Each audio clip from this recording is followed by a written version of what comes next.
So welcome everybody.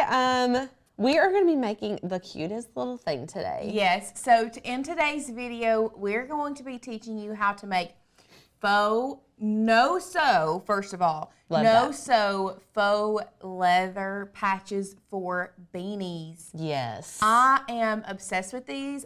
Leather patches on hats right now are really, really big. There are a lot of different varieties you can do with this, a lot of different things you can do. So I'm really excited to teach you all how to do these today. This would be an amazing last minute gift for someone on your list that you may not know what you need to get them. Yes. We're going to be doing a couple little design space tricks as well, so I'm really excited about that for you guys. Honestly, a craft that includes leather is just something I want to be a part of. That is, I think leather has a special place in my heart. Me just too. Period. I just love leather. I like how it smells. I like how it feels. It just looks good. Like, I just love it. Heaven to me smells like a leather shop. Oh, listen, if y'all have been to Dollywood, you know Dollywood, you know the section. There's a section at Dollywood, if you haven't been before, and you walk through, and there's like, that do the silversmithing there, and then they have like a leather shop and the hats. Yes. Oh, man, that is just a dream. It smells so good. I love it. Love it. Or a boot store. So, let's go ahead and talk about I had it hidden. Let's talk about this beanie. Y'all, I am obsessed with it. We'll go overhead so cute so that you all can see it.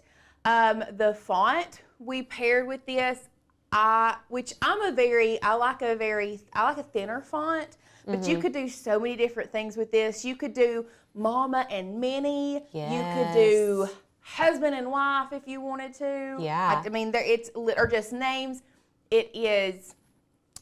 It open to so many different things. But this is what we're going to be making today. So let's go over the materials that you're going to need. Obviously, you are going to need a plain beanie. It does not have to be black. You can get whatever color. These are we got these from Amazon. It was a 2-pack, pretty cheap. I think they were like $15 for both of them. I know you can probably find these at Walmart. There's so many different places you can find these beanies. And you can even get the ones with the pom-poms on the top if you want to. It really doesn't matter. But you do need a blank beanie. We're going to be using the paper thin faux leather from 143. That is linked below for you guys. This one you can cut with an Explorer or a Maker Machine or really even a Joy. All you're going to be using is a fine point blade. So you can cut this with pretty much any machine that you have. We are going to be, now this is something that you may not have on hand. And these are the rivets. So we're going to be using rivets today. And that's going to be key for this no-sew look. The rivets are what's going to hold this in place, but then after we place those rivets under there, I'm going to come in with some E6000 and place it underneath this patch and then put some pressure on it and let it sit for a day, and that is what has really attached this patch onto the beanie. The rivets hold it in place, and then the glue just kind of adheres those edges down, but even if the glue didn't stick completely, y'all, those rivets are like, it's not moving. That E6000 is like duct tape. You can fix anything. Yeah. It's going to stay. It's going to attach forever. Yeah. So that is the rivets. I do have a leather punch here. I don't think you necessarily would have to have it. I really think that a hole punch, actually I know a hole punch will go through this faux leather. I just had this handy. Actually, it was faster for me to find the leather punch than it was for me to find a hole punch here in the office. So I do have that. I do have a little rubber mallet that's going to help us with putting on the rivets. Of course, I have a mini easy press, some black HTV because we are going to be putting HTV on the faux leather, and then I have a strong grip mat for when we cut the leather, putting it through our Cricut. We'll just go ahead and go over here to Maker's Gonna Learn. Oh, here it is. It's coming. Let's go ahead and go here.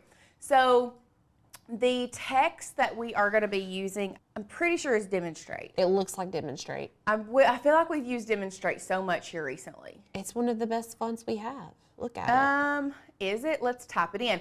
Look at this custom text feature that we have. It's my favorite That's feature not on our working. website. Okay, my projects has now turned into my stuff. It's no longer projects or my projects. It's my stuff. I don't know about it. Wait, does mine look like that? I don't know about it. Nope, mine still says my projects. I'm gonna need to update. I don't know about it. I like my stuff. I do. I mean, but I'm just used to my projects. Yeah. So one thing that really changed my thinking the other day is somebody, and we'll go to one for just a second. Somebody said, Cricut updates. Why are there so many? Like, it irritates me. Why are there so many updates? Yeah. And then I thought about it. Y'all, there are so many updates. Instead of looking at updates as a negative, I feel like we need to change our thinking and start thinking of updates as a positive, as like, oh, wow, I'm going to get more up. Like, they're going to fix all the bugs. They're hopefully going to fix some projects. Maybe I get some new features. Yeah. And then every time we get an update, it's more like a gift rather than, again, really? Because you have to reload design space and all that. Right. I think so that's why people probably I think we need of to start looking at it as a positive. So we're gonna Love do that. Yeah. So this says font center, but banana pudding sketch. Okay, first of all, I don't think banana pudding sketch is on there. We're gonna use image info. Moonlight. I did not use demonstrate. Okay. Okay.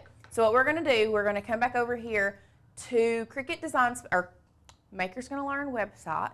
Y'all, if you've not seen our fonts, let's just go to our front font page. We have some really, really good fonts right now. They are not currently loading. I think we're not logged in either. Oh, we're not, are we? Yeah, sometimes on this computer in here, it'll log us out, like if we're not piddling around on it enough.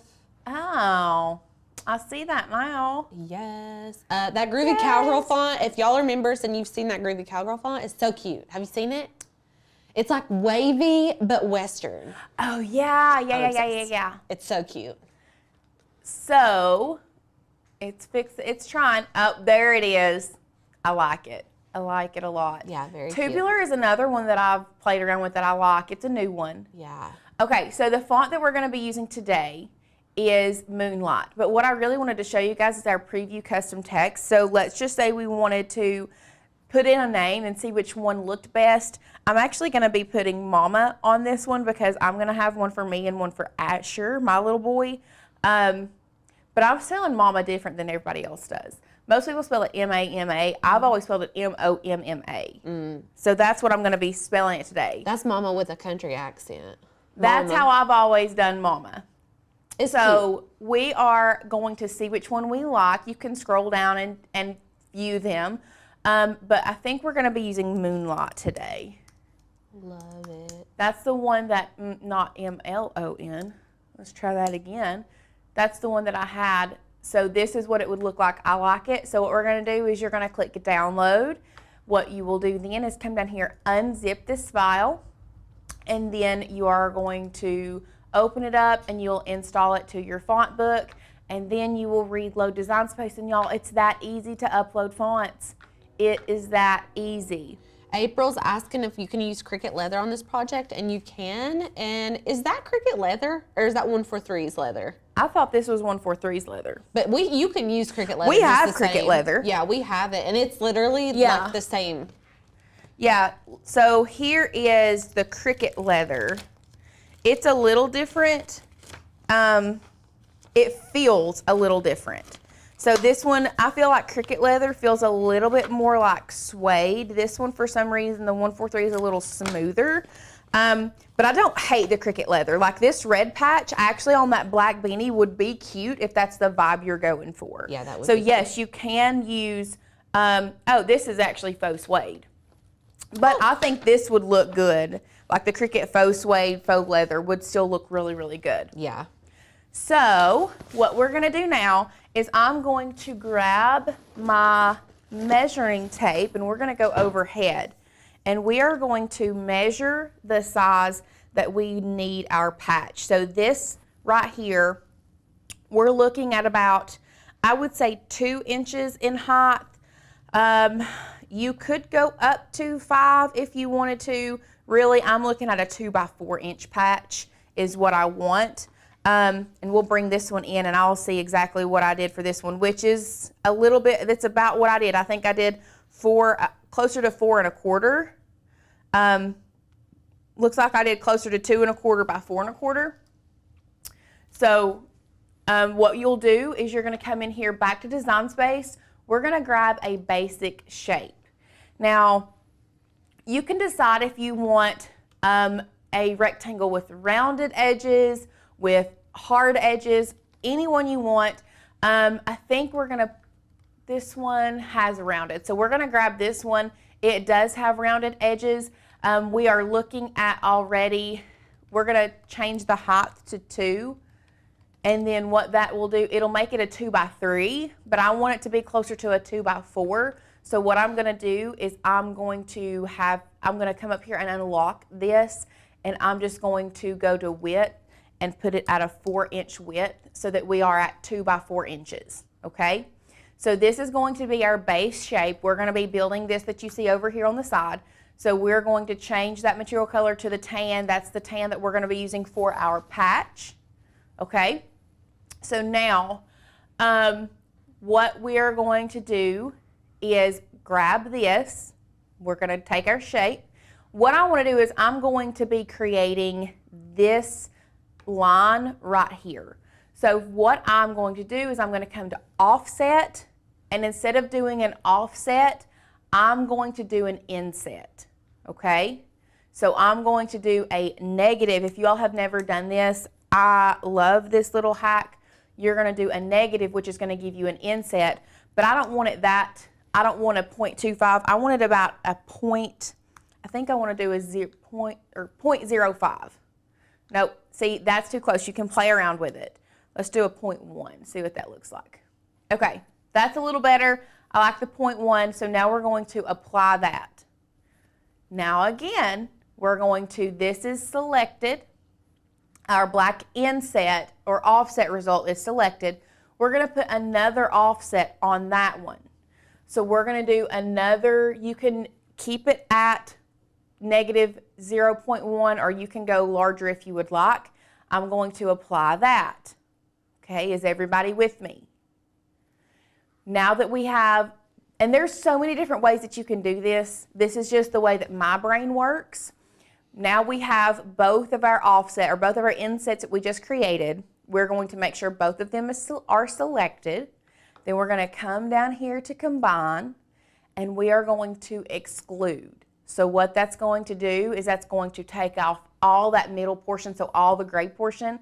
So once you hit exclude, bam, you have a border. Love it. Super easy, super simple. So now you have a border to go around your patch. So now we have our line around. We're just going to come down here. We're going to grab our text. We're going to change it. Oh, this is different. Ooh, okay, what? Cricut. Okay, Cricut. That's way different. I love that for us. Okay. That's great. Beautiful. Bookmark, recents. Love. Moonlight's on our recents. Huh. And I can even bookmark it. Fancy pants. That's fancy. Okay. So now I have the Moonlight font. What I'm going to do is I'm going to type in Mama. We're going to bring it over here. And I mean, it fits pretty perfect. That's cute, girl. It fits pretty good. I love that. Mama. But what you would do here is you would size it up or down, kern it or not, move the letters around depending on what you want. I will zoom in so you guys can see. But that's it. So now what we're going to do, the next step that you have to do, you have to take your border as well as your mama, and then you have to come down here and you have to unite them together. Okay? So attach, unite, weld. Pretty much going to do the same thing, except unite is going to be able to let me come in here and just select, so you can see unite over here. I can come in here and just select mama and still move it around if I wanted to, but it's going to cut it. But when I try to click it, I have to come over here to this and select it by itself. but what it's going to do is it's going to cut it on the mat all together. Right. So you're not having to place this Yes. border and then place the name at the same or at separate times. So if you were to weld, which is what we used to do, then you couldn't go back. If you saved your project and then decided, hey, I want to come back and redo it, you can't do that once you hit weld. Once you hit weld, it's permanent, it's done, no going back. Right. Okay? So combine just allows you to come back and change some things. So what I'm going to do now is I'm going to zoom out. I'm actually going to select both of these, and I think I'm going to make it just a smidgen bigger. I said I could do 2 1/4, so I think we're going to do 2 1/4. Okay, so now that we have this combined, we're going to go to Make It. This is going to separate it out on 2 different mats. You do need to make sure that you turn the mirror on for the black. We're leaving it the same for the tan, so we will cut our HTV first. That way I can be weeding that while the other is cutting. So we're just placing our HTV shiny side down on the mat. And whenever y'all are cutting things that have this delicate of a font, well, for us, we love to use the Caesar Easy Weed for projects specifically like this because any other HTV is not necessarily going to weed as well, and we use a lot of different HTVs, but I swear by the Caesar Easy Weed. Yep. Y'all, we did the little Christmas like place setting, and we did a little wooden deer like drink name thing, and I put a name, I swear it was like the tiniest name I ever saw in my life. Yes, it really was. And it weeded like butter. Butter. So the Caesar Easy Weed, if you're wanting to do a lot of these especially, is going to do you good. It's going to work every time, and it's going to, as long as your cut settings are right, it's going to weed good every single time. Yep. So I'm cutting this on Everyday Iron-On. That is my personal favorite to cut, the Caesar Easy Weed. I really don't have any problems with that. So we're loaded that into our mat, and we're going to cut that. Somebody asked where I got the rivets. I got those at I almost said Walmart, Amazon. I got those at Amazon, just so you guys know. I feel like you could get rivets. Could you get them at Lowe's? I don't know. Well, probably Hobby Lobby too, honestly. I would assume. So while that's cutting, I'll go ahead and show you guys. This was a pack of different rivets that we got. It does come with instructions to show you how to work these. It's pretty simple, but it comes with a setter and like something to help you press down on with, and it comes 2 different colors and like 3 different sizes. So you have silver ones and gold ones in here, so you could do really whatever you want. And they come in different lengths, so some of them are longer and some of them are shorter. It looks like Hobby Lobby and Walmart sell these. So if you all have your faux leather and stuff already, or if you want to pick some up at Hobby Lobby, you can make these before Christmas. So you can see there's one that's longer and one that's shorter. I'm wanting to say that we used the shorter ones with this one so that it would stay down. But we've got this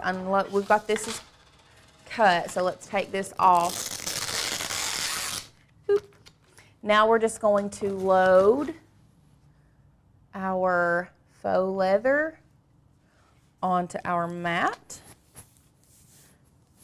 If you're using the shortest ones, those are 0.24 inches. Someone was asking about the size. So. Okay. It doesn't have the, I guess when we ordered these, there was something on the front of it. I guess we just took it out and threw it away.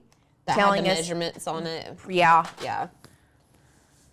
But I did go on our Amazon store and see what we ordered. So I think what is linked down below is exactly what we ordered. So now we're just going to load our faux leather onto our Cricut. Come back over here to Design Space because, y'all, I'm the worst at remembering to do this. We're going to change our setting to faux leather paper thin. I've not had any issues. If you want to cut it on more pressure, you can. But, y'all, this cuts so easy. So we're just going to let that go through. Does Walmart carry faux leather? So I'm not going to say yes or no on that because I feel like all Walmarts are completely different. That's like, a fact. One Walmart that I go to will have a bomb craft section, and then another one that I'll go to won't even have hardly anything. Like, they don't even have a craft section.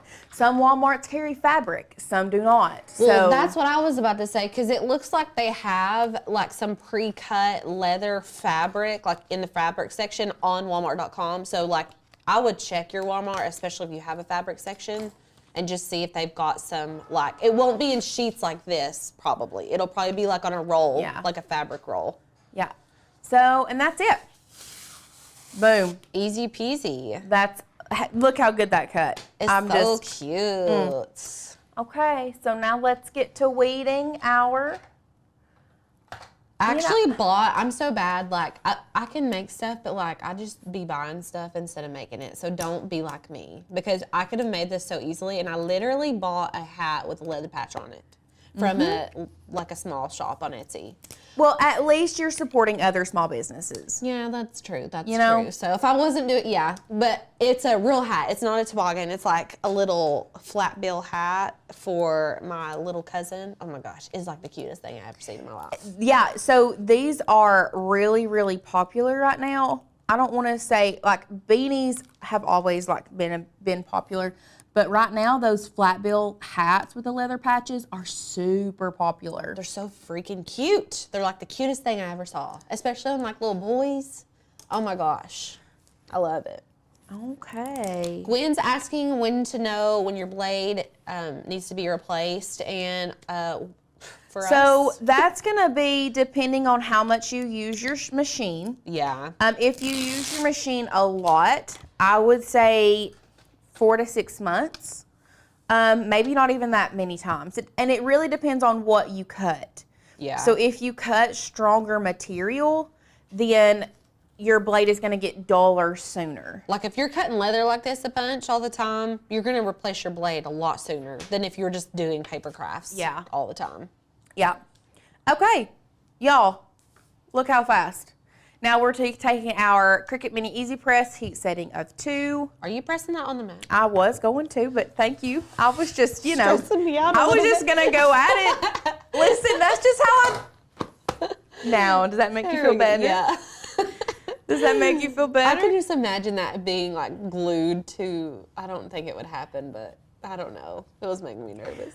I honestly don't leave it on there a ton. This stuff adheres pretty quickly. And I don't like the leather curling so much, so a couple good swaps. And now we are going to be ready to attach our patch to our beanie. Yay. So one thing I do want to say is I did this before putting my holes in the leather because I am, if you can see on this Asher one, I did put the rivets around the corners of this, so I still wanted, like I didn't want the HTV to stop, if that makes sense. So what I'm going to do now is I'm just going to come in with my leather punch, and that's the smallest. I don't want it on the largest. And if y'all missed earlier, Lauren said that you can use a hole punch Yeah, you can use a hole punch for this. I'm just using it, I'm just using this because it was easy, like I knew where it was in my desk. So what you're going to do, hole punch, leather punch, whatever you have, you're just going to take it and you are going to put a hole down here in the corner. So, and this faux leather can sometimes, I'd say if you had a hole punch, it would actually be easier.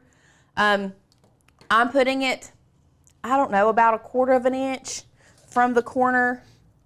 Let's see, maybe closer to a 1/2 inch from the corner. So 1/2 inch to 1/4 of an inch from the corner, you're going to put your hole in here, punch your hole in the corner. You're going to do that on all 4 sides. Someone was asking about using the faux leather from the Dollar Tree, and we haven't used the faux leather from the Dollar Tree because our Dollar Tree doesn't carry it that I've seen. Now, Lauren and Courtney went to the Dollar Tree last week, and y'all, stuff. They've got cup turners. They've got a resin. Yep. So I'm thinking like maybe we need to go and see if ours is carrying leather. Did y'all see any? I did not see any. Well, I'd like to try it out because we do use faux leather for like a lot of our crafts here. We do. And I feel like it would work just fine for this. Like I don't, you know, a lot of times there's different qualities of things in crafting, like especially HTV and like resins and stuff like that. But faux leather, like it is what it is. Ooh. Like I don't feel like there's going to be a huge gap between the qualities of it. So maybe we'll try to get some of that and see if it'll work. I want to make some of these hats for my family members because I think they're so cute. They're really easy. So I'm just going through and making sure that I have 4 of each piece for our... Okay, so I lied to you all, or I didn't, but did I tell you there were 3 sizes or 2? 2, but in the Amazon thing, there's 3. Yeah. Okay, because I think we've used all the little tiny ones, so I'm not using the tiny ones. I'm using the middle ones. Yeah, okay. Not the little tiny ones. I'm using the middle ones to go. Those are 0.31 inches. Okay, so the rivets that I'm using, the base is a 0.31 or 8 millimeter. 8 millimeter base. Okay. So we've got 3. I need 1 more. There we go. Found it. Does anybody have any questions so far? I think we've addressed them so far, but if anybody can think of any at this moment. Oh, Greedy Gambler Slots asks, what type of brand of leather is this? This is 143 Vinyl's leather. Yes, this is the 143 vinyl faux paper thin leather. This is what it looks like, the sheet. You can also use the Cricut leather for this if you wanted to. Either one would work. So what I'm doing now is I'm going to come in here. We're not gluing this down first. And the reason we're not gluing this down first is because I want to make sure I get my rivets in the right spot. And then I'm just going to come back through and use the E6000 as like a little bit underneath it. Not all the way across it, just so we tack down these edges. And then we'll place something heavy on it to press it for later, okay? So what I'm doing now is I'm just going to come through here. And if you want to, I think, trying to think if I made a hole or if I think that's what I did. So I lay this down. What we're gonna do is we're gonna take our leather punch and try to just make a little hole here in our beanie. Now what I'm able to do is take my rivet, and this end is gonna go up through the back part of it, and then it will just pop through here. Okay, is everybody with me? Yes. Okay, so I'm just gonna go through, and I think I'm gonna place all 4 of them while we're doing this. So someone was asking if you can sublimate on these. I haven't sublimated on this faux leather, but that website I was telling you about earlier, Lauren, where a lot of the people that have lasers, they get theirs from this website called Create with 614, and they sell sublimatable leather patches that also have adhesive on the back. Oh, wow. So you could technically sublimate this name or like whatever you wanted. You could sublimate a logo. Like I would love to put a business logo on one of these. So that could be a good option too. Okay, so now that I have my 2 top corners done, what I'm going to do is I'm going to take my base.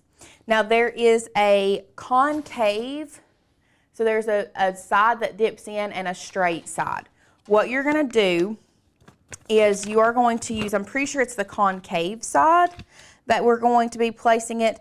Oh, no. You're gonna use the flat side first, place it down on something hard, and then what we're gonna do is we're gonna place that on top of it, take our front part of our rivet, place it down on top. It's a little hard with nails. And then it's going to click, which you all didn't hear that click. Really, you can do it with your finger. You don't have to have the anvil or the setter. And then you're just gonna click them in, okay? So we heard them click, right? So, and y'all don't put these in the washer. No. I would not ever. I would hand wash it if I needed to. So now what we're going to do is we've got this, we've clicked it in. What we're going to do is we're going to place the concave end of the setting tool, and we're going to, oh, no, sorry. Y'all, I don't do this very often. Here's what we've got this. So there's a side that has like a divot in it. What we're going to do is we're going to take it, still on the flat side of this one. We're going to place it over top of that rivet, hold it down, and now we're just going to hammer it down. And if you mess up the first time, it's okay. There have been so many times that I have messed these things up. So I'm going to take this off. Let's go back to one and we'll take this off real quick. Someone was asking if you could do this with the Explorer. Any Cricut that has a fine point blade, which is all of them, can cut faux leather. So yeah, you can. Yes. Yep. So as you can see, we obviously mess up too around here. So we are going to fix it. Because these rivets, if you don't hit them exactly where they're supposed to be, can be tricky. And see, look at this one, we'll go overhead. See how this one went sideways? That's not what you want. You want it to go straight down, and I don't know why it went sideways because I did have it straight down. But this metal is very... I'm going to link that website for you all, that one of the sublimatable patches. I think, let me see, Craft with 164 is the website. There's lots of numbers in these crafting websites. There really are. Hold on, I have a link. Because a girl that I follow on Instagram, Wooden Lush, she is a scroll saw artist. And if y'all didn't know, I do scroll saw work. So she does laser and scroll saw stuff. And I was like, where do you get your patches? I need to know because I wanted to do some like already adhesived patches so we didn't have to like figure out how to put adhesive on the back. Right. And I tried. Where did those wire cutters go? Oh, okay. You know what? We just got it off. We got it. Okay. So let's attempt this again. So it went in sideways? Is that what happened? Yeah, it like went in the wrong way. Like it went in completely sideways. So we're going to attempt this again. We're going to grab another one of these. I'm going to move it over this way. We're going to bring this back in. Put it through our hole. Grab this. Snap it down on the top. This one came off a while ago, so we'll take this out. Snap it back down on the top.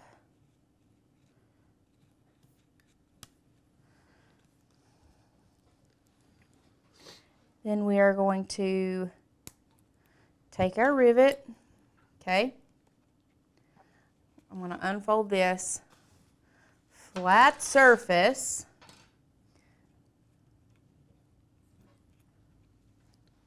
And I think this is something like once you do it over and over again, you're going to get better at it. Like the more often you do it, the better you'll get.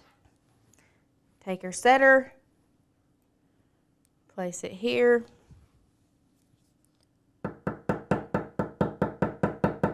We're just going to give it a lovingly gentle tap to start out with.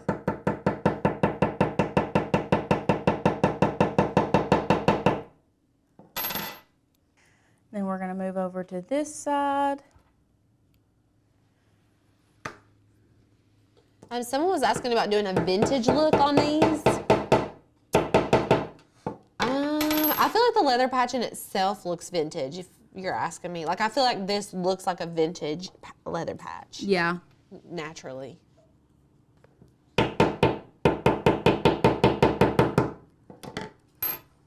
I think it's just this side that doesn't like me because the other side did fine.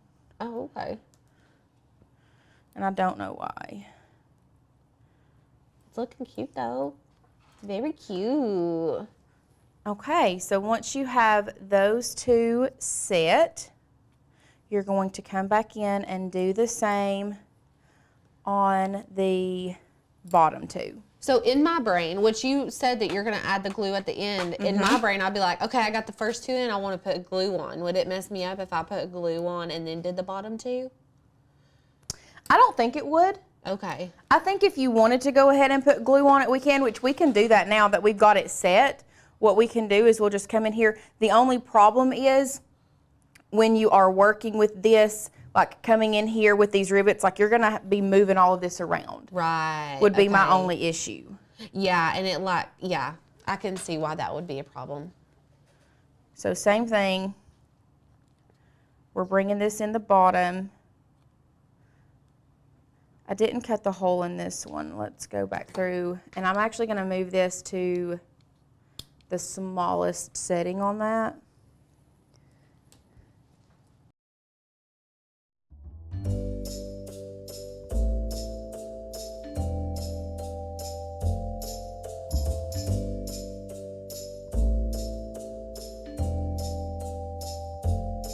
Okay, so we're gonna try this again with smaller rivets.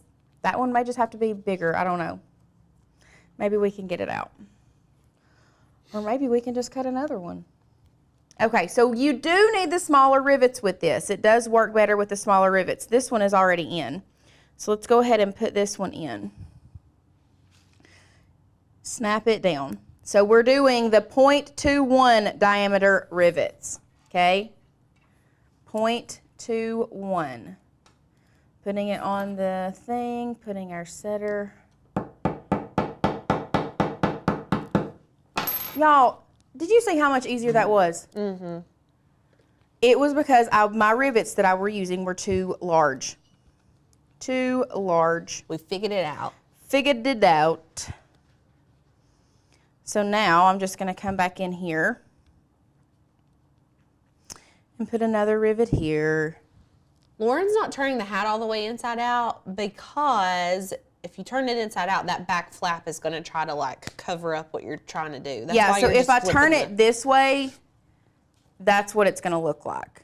Like, it's hard to see because what you're this doing. is what's going to flip inside out. Right. Yeah. So I'm trying to position and move everything accordingly.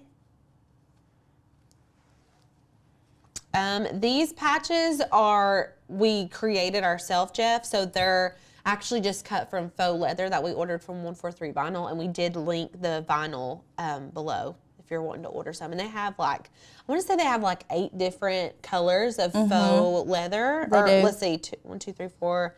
They have 6. And some of it is like metallic. They have metallic gold, antique gold, pearlized gold, and pearlized silver. And then they have a distressed saddle and a russet tan. And we're using the russet tan today. The saddle is more of like a dark. It's like more orangey. I don't want to say cognac because I feel like that's kind of what we're using today. But they've got lots of options. We do love the paper thin faux leather for a lot of different things. Yeah.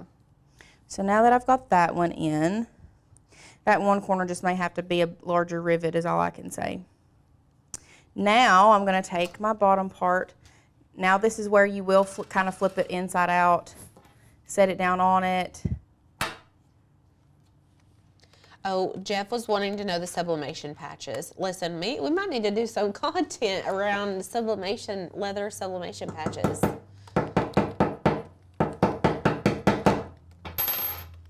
Yep, that was my problem because look how much easier. It's going like a breeze now. Okay, and here is my last little guy that I'm going to be using. We're going to come down here. It's looking good. The final countdown. Is everybody ready? Speaking of final countdowns, is everybody ready for Christmas? No. Lauren's not ready. She'll get it together. I have no worries. If Lauren was shopping a month ago, I would be worried about her. But the fact that she hasn't done her Christmas shopping yet, I know she's gonna pull through. I know you are. I mean, Lauren thrives in procrastination period. She thrives there. Me, on the other hand, I have to start shopping like 6 months in advance. I have to plan it out and make a Excel spreadsheet, and we're different in that way. Yep. And that's okay. That's okay. That's on period. That's on period. Okay, we're on our last one. Yay. Finally. Oh man, listen y'all. We haven't talked about our new little schedule coming up in the new year. We've not. But we have our schedule's going to be a little bit different coming here soon. I think y'all are going to really like it. I think they're going to be really pumped about it. I do too. It'll be different, but I think y'all are going to like it. Okay. So it's done. Well, yes and no. Blue. So if you wanted to, you could be done right here. Yeah. The only issue is, let me see if we do it. Let's go. So the issue is when you put it on, it's got the little, yeah. It puckers right here. And that's just normal for the leather patches.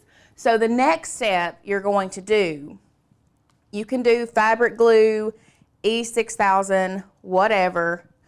We are going to be using E6000 today. Oh, and this doesn't have a tip on it, does it? Darn. A tip There's on not it. like a precision tip. No. You can get a paintbrush. You can just wing it. Well, we may have to do that. So we're just coming in here, and I'm just going to, we'll just use the back of the patch like this.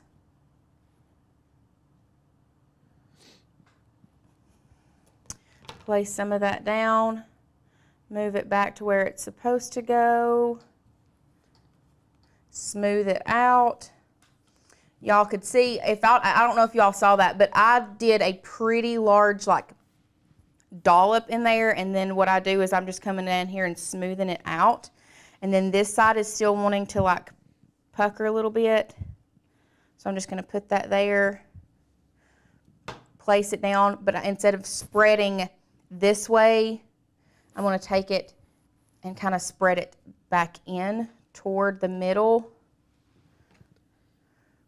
Yeah, April was saying that they do sell it with a tip. We don't have the one with I the tip thought today. that they did sell it with a tip. Yeah. I was almost positive they did. E6000 is so handy to have. So normally they do sell it with a tip, so it would be easy with the precision tip to get in here and do all of this. We're just doing a little bit. Now what you're gonna do is you're going to want to take it, flip it this way, flip it inside out, and then I don't have anything heavy right now, but what I'm going to do is I'm going to place something heavy over top of it and leave it sitting for a day, and that way it will really adhere down to the beanie. Yes. And then it ends up looking like that. It's so cute. It looks good. M. Sims was actually asking about heat and bond. Would you like to share your experience? Let's come over here and I will share my experience. Okay. What do you think of today's project? I love it. I think it is so cute. I love the concept behind it. It's just, I mean, we're cutting wood with my Explore Friends machines and my Maker Friends. Like, this is like probably going to give you guys the best results for wanting to work with any wood material with your Cricut. So that's what we're doing today. I'm so excited that you all have joined us. Seen it. Let's head over to the craft table. I'm gonna head over right now, and we are going to dive into talking about what we're making today. I'm so excited. This is it. This is it. I am so excited. So let's go over the project now that we kind of prepped you guys with what to expect. We are going to show you, we're cutting this wood, the blue. This is actually cut veneer. So we're gonna cut the veneer. This is a sheet of veneer. So it's very thick, but it's flimsy. So it's thinner, but it's sturdy. I really love it. And what we're going to do today, what you need to know about this project, I'm going to teach you how to cut all of this, so I have no fear at all, actually.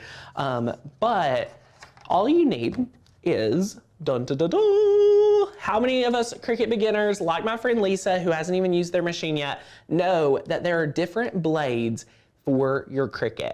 If you did not know, there are different blades for your Cricut. My friend, you have learned something today at boot camp. Lauren, we can go home. We're good. So. We're gonna use, we're done. See you guys tomorrow. We are gonna use the deep cut blade. Now the deep cut blade is exactly what it sounds like. It is a deep cut blade for thicker materials, unlike vinyl, unlike heat transfer vinyl, unlike, you know, anything. This is for, I use it for wood. Some people use it for thicker magnet sheets. I used like paper thin magnet sheets last time.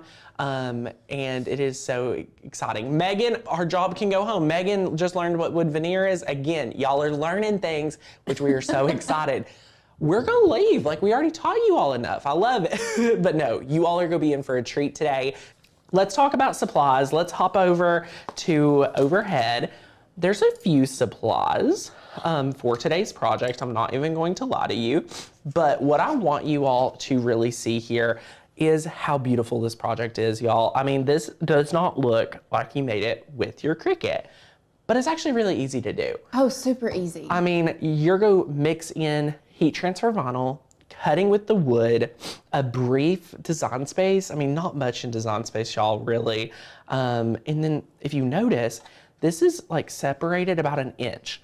So it's an inch off the wood. I'm gonna teach you my secret for doing that.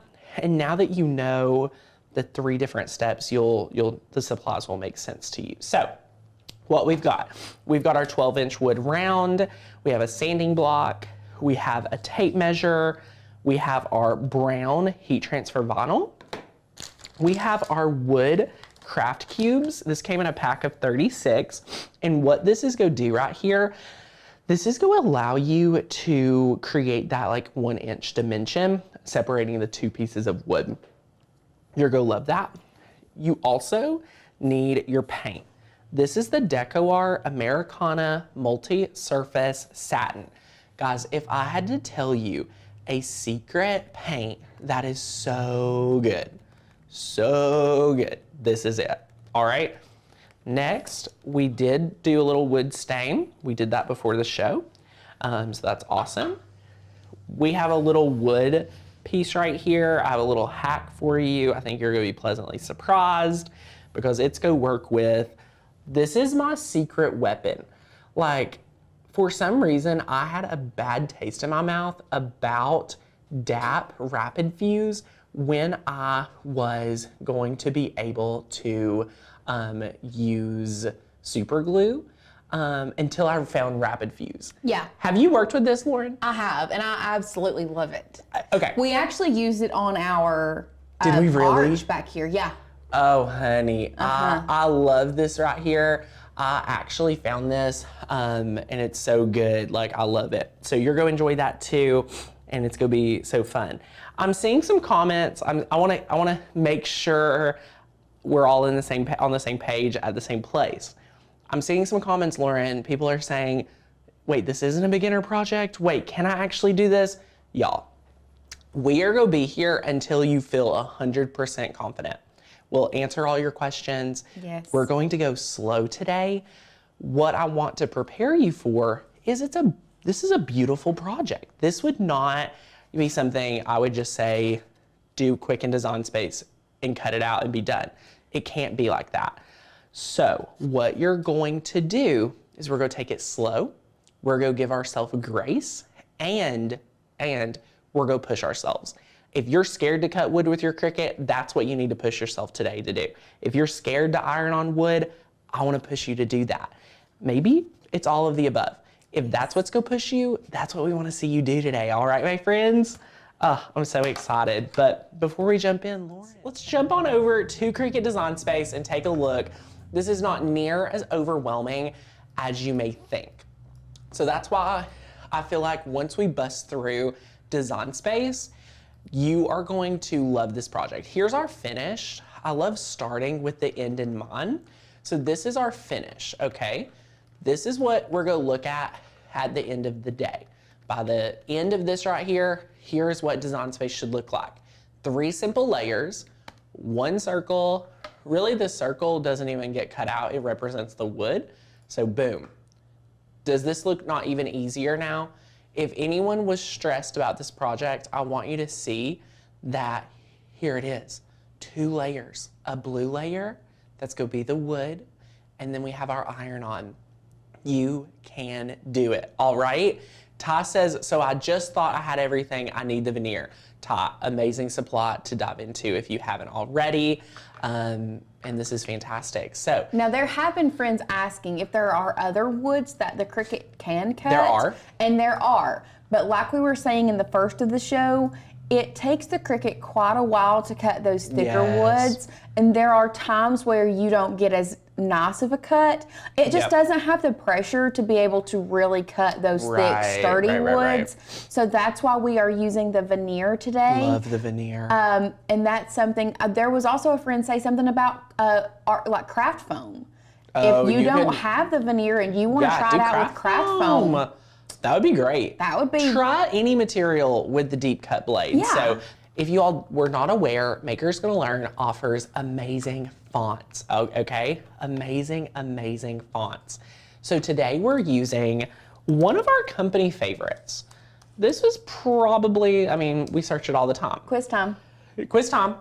What is it? It's Click Clack. Okay. Okay. I was like, oh my gosh. It is Click Clack. We love it.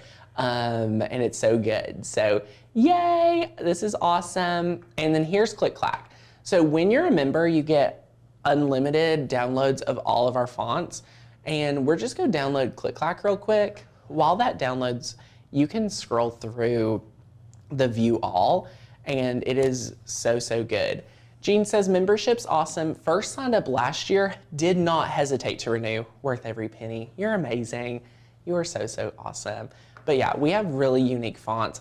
Albuquerque is one of my favorites. Airstream is a hidden gem. I have been using Airstream a lot. It's a hidden gem. But Airstream and Saturday Night right now are my go-tos. I feel like it's kind of like with my retro. Yeah, I love that. I'm in a retro mood. I know. I mean, I'm all for it. We're here for it. We're here for the hair. We're here for the outfits. I'm going to blame it on Alicia. Yeah. We can blame everything on Alicia.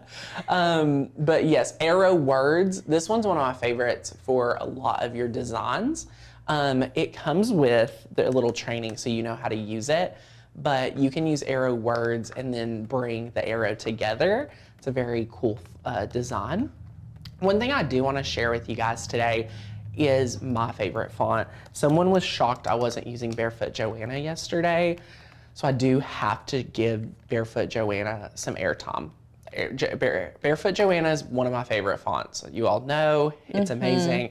And let me share with you a new feature of the website. So you can actually, if you're a member, test fonts. So you could search, you could put Maker's Gonna Learn. So whatever your text is, you can test out that font in our area so you know what is needed. Does that make sense? Like you can make sure you like it. Like I could search, I could type in Tanner Bell, I could type in Courtney, anything like that. And you could just test it. So that's one thing our team is super proud of and excited. And it is so fun. So you can click on the font after it's downloaded. We're just gonna double click and then boom, it's right here. You're gonna click on Click Clack, boom, boom. It's gonna let you know, hey, Click Clack is here, but Click Clack is not going to be able to be installed. So you're gonna click install, and bada bing, bada boom. If this ever pops up for you, you click it, and you're like, install that checked font. I need it. Look at all these fonts. Oh my word. Oh Malanta. Oh Okay. Malanta. Our font's downloaded, and I want to share with you this hack that Lauren shared with me many weeks ago, and I'm still talking about it. So here it is. Are you ready for this? Lauren's like, I've been ready for this. I taught you it. There was a couple lives where you were like, you still have, I think you were like live at home and I was somewhere else watching. Yes. And I was like trying to comment on my personal YouTube account and I don't, anyway. I was like, no, you can do it. It's awesome. But it is so good. So we can go ahead and click, I believe it's just view, and we're gonna click reload. So save your project if you need to save it and then just reload it. But we're gonna click reload right here. Bada bing, bada boom. Yolanda agrees with me. The Barefoot Joanna font is amazing. I love it. I'm so glad you're using it, my friend. Yay! Okay, so we've been able to download that. And then what we're gonna do real quick is just separate these out, and I'm gonna share with you kind of what we're gonna do. So we're gonna cancel this, and we're gonna go to the text box.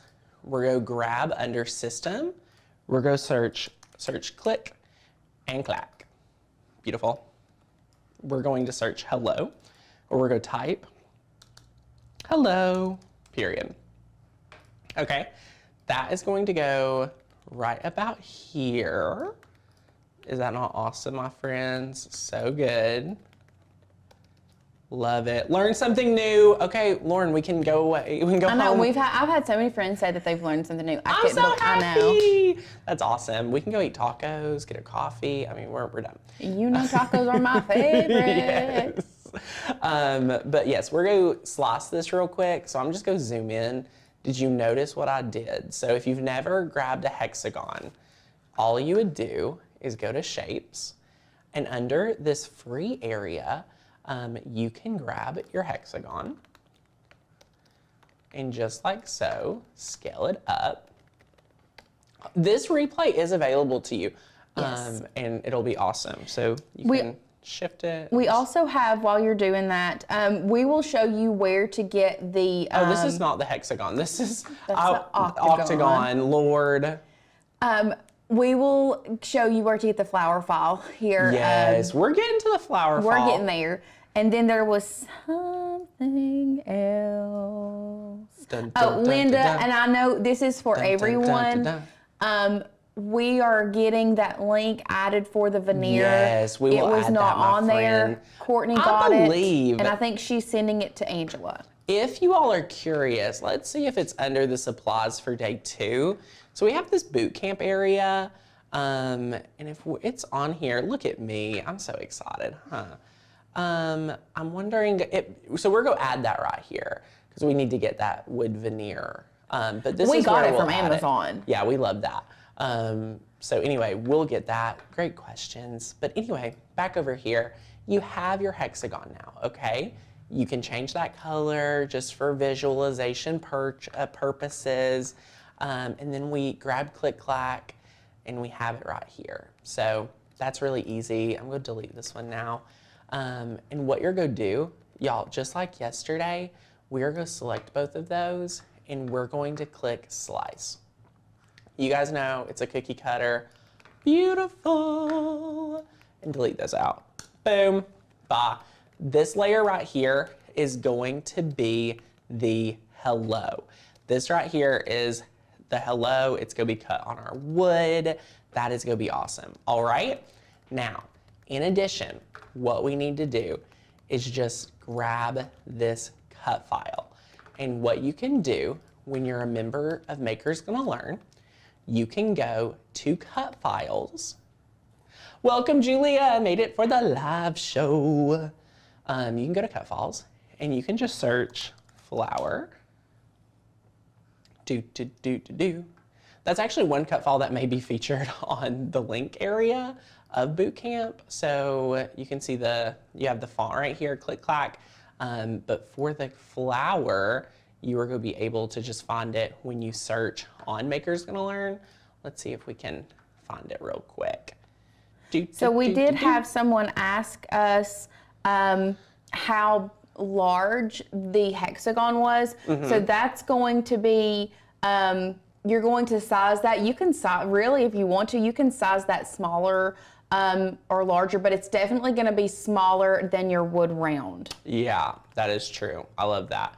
And yes, the fonts for Maker's Gonna Learn show up under System, okay? System. I'm trying to scroll through to see where our flower cut file is. If it's not on here, we'll have it added at the end of the show. It should have already been on here. And the cut file is called flower. So we will find that for you. It does not look to be there. So we'll take a note of that too and pass that over to our team and get all those supply lists updated. I'm sorry we're falling short for you today. How embarrassing. But we will take care of it. So this is the file that will be added to the site. And what Lauren was speaking of is when we have something, so we can go overhead I want to show you what we like to do. So if you're brand new here, I want to like make sure that you all are aware of this hack, because this hack will be probably the best hack I got. So this is a 12-inch wooden round, okay? A 12-inch wooden round. And just like this right here, you can take this circle and bring it into Design Space. All right, are you ready? So hop back over to Design Space. We just took a basic shape. We made it the same size as our wooden circle, and we made it tan. So that way we're able to show exactly what it's gonna look like. So then you can add your cut file over here. You can even, for visualization, this is a little hack, you can hold both of these cut files down, select it, and then click arrange, or excuse me, align. Look at this. You can click align center, and look, boom. It just centers it up just like that. And then you get to bring this one in and size it. So you know exactly how everything is going to come together in real time, okay? In real time. That is one thing I absolutely love, love, love about this feature, is it comes together in real time, okay? There's gonna be no surprises now that we sized it appropriately. We have double checked everything. We have 2 layers. That's it. Y'all, when we cut this right here, we are going to cut our blue layer on veneer, and we are going to cut the flowers on HTV. Just because we had our circle here, that was for visualization purpose only.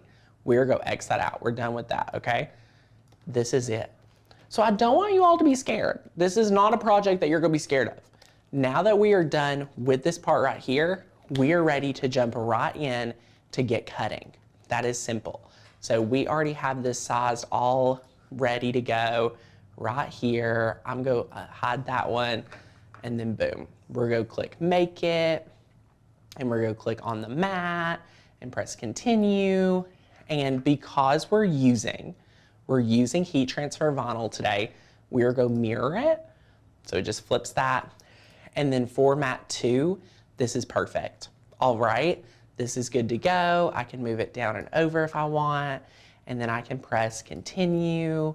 I'm connecting to my machine via USB today, and that is awesome. And for the veneer, we are going to go to click Browse All Material. And when you click Browse All Material, we are going to search just for veneer, if I could spell veneer correctly. There we go. We have natural wood veneer. I'm going to select that and press done. Lauren, did we have an announcement? No, it was just somebody asked, deep cut blade is for wood only. No, I think you can use deep cut blade for so many different things. So many different things. We can go overhead now. You just want to make sure your mat is pretty sticky. This one looks like it has quite a bit of love on it. I'm going to see which one. I have a light grip. We don't love to recommend light grip. I'm going to grab a strong grip mat. So Lauren, if you just want to, we can go straight to Lauren. And I know you all were talking about that flowers cut file. I have messaged Courtney. She should be getting that linked for us, so that we can definitely get that to you guys, so you know exactly where to find it. Let's see. Does the mat matter? Yes, for this specific project, the mat does matter.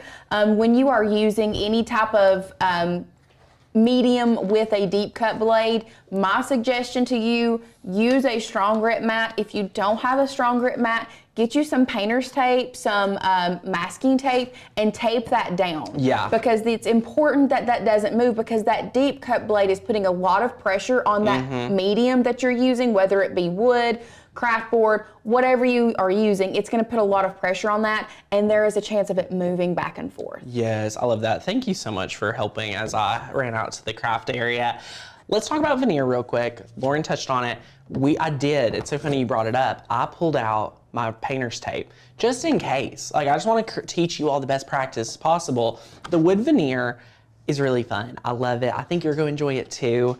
Be impressed how fast it cuts and whatnot. But anyway, we're going to put this on the Strong Grip mat. And this is a time where I like to pull out this bad boy. Oh, yes. Just make sure that it's adhered down. Like, you're just going to make sure this is adhered down well, everything like that. No biggie.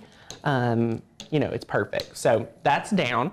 For extra support, you can go ahead and add, like, I don't know, Lauren. I mean, this is kind of like, if you want to dot your T's and cross your I's, this is what you do. Like, a lot of us here, we don't want to do that all the time. Right.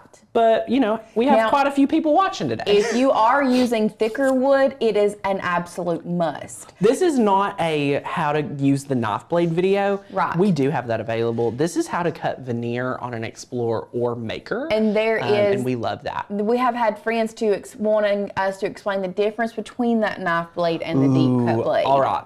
So this is going to be Tanner's differing opinion of a knife blade versus deep cut blade. So why we're using veneer today and why you don't see us use the knife blade all the time is A, it's really expensive, and B, it does not always hold up to the quality standard we expect from the Cricut when it comes to cutting. All right? That's why we do not use it constantly. What I love using that knife blade for, my friends, if you have a Cricut Maker or Cricut Maker 3, the heavy chipboard from Cricut is the absolute best material they have been able to develop to cut on a Maker machine. That stuff is thick. Lauren, have you ever worked with it? It's thick, thick, thick. You will love it. So that's kind of the differences. There's a lot of passes. There's a lot of things we're leaving out. I have other videos just about the specialty blades. But just so you guys know, today's project's about using veneer for our Explorer friends, for great cuts. I mean, we've been using this veneer a lot lately. I know, and we did have people ask, can you do this on the Explorer? Yes, that is why we chose this material, is because it can be done on an Explorer. I know I did see someone else ask if this, if the veneer came in a thicker. We're not using a thicker material today. Yes, it is pretty thin. However, it is one that is very easily layered. Yeah. And it's something that, let's say you wanted the hello to be a completely different color. Let's say you wanted like a bright yellow, the hello to be yellow. Then you could do layers of this veneer, paint one layer yellow, one layer blue, and let that yellow kind of show through instead of it just being all the way through to the back. Lauren, I am thinking about a dark and light stain, like to complement the dark and light stain with what you're talking about. Like that was my envision now that I was thinking about that. We could do that on this live because being 100% transparent with you guys, the hello that we have, the blue part that we have right now, was actually cut with our Glowforge, but we wanted to show you a different version of how you can do this and how it's possibly done with an Explorer. Love it. Well, okay, so we're going to open the fine point area just for the B blade housing. We're going to take that and we're going to insert the deep cut blade, and then as we close it, that's all you have to do. So you went from the fine point blade that comes with your machine to the deep cut blade, and that's super easy. So there you have it, really simple. And we're gonna just press the flashing play button now because we already set this right here. And it is so, so fun. So there you have it. It is going to just start cutting away. Look at that. You're gonna be really impressed with this. It's gonna do 3 passes, it's letting us know. So just be prepared for that. But that was a short praise and prayer because look at this. It's already done. It's already cut through. Y'all, is that not crazy? So look, you can kind of see it when you pop it out. I wonder if I should put it through another pass. I want to just see it here. I mean, it's cut through. So one thing I want to show you is, I kind of want to put it through another pass. I mean, it's not gonna hurt it to put it through another pass. We'll make sure it doesn't hurt it. So I also don't think it would hurt to put it on more I mean, not this time, but if on your first cut. Yeah, I didn't do more pressure. So I'm gonna go back to the veneer. I could make that work, but I really want it to be good. You know what I mean? Right. If I can even spell veneer, Lord. Yes, you can do this. VENER. Well, you can do this project on an Explorer 2. That is what we are doing it on Using ourselves. on the 3. Or on a Explorer 3, 3. sorry. So the It's blade awesome. is the same. Yeah, same blade. You could use this blade even in your maker. Yeah. You don't have to have that. Well, that was unexpected. What I'm going to do is now, you know what, Lauren?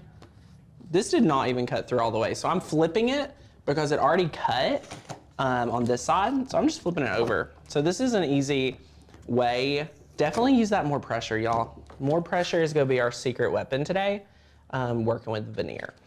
And again, this is one thing I like about the veneer is it's fast. Like everybody's like, whoa, did not expect that. Exactly.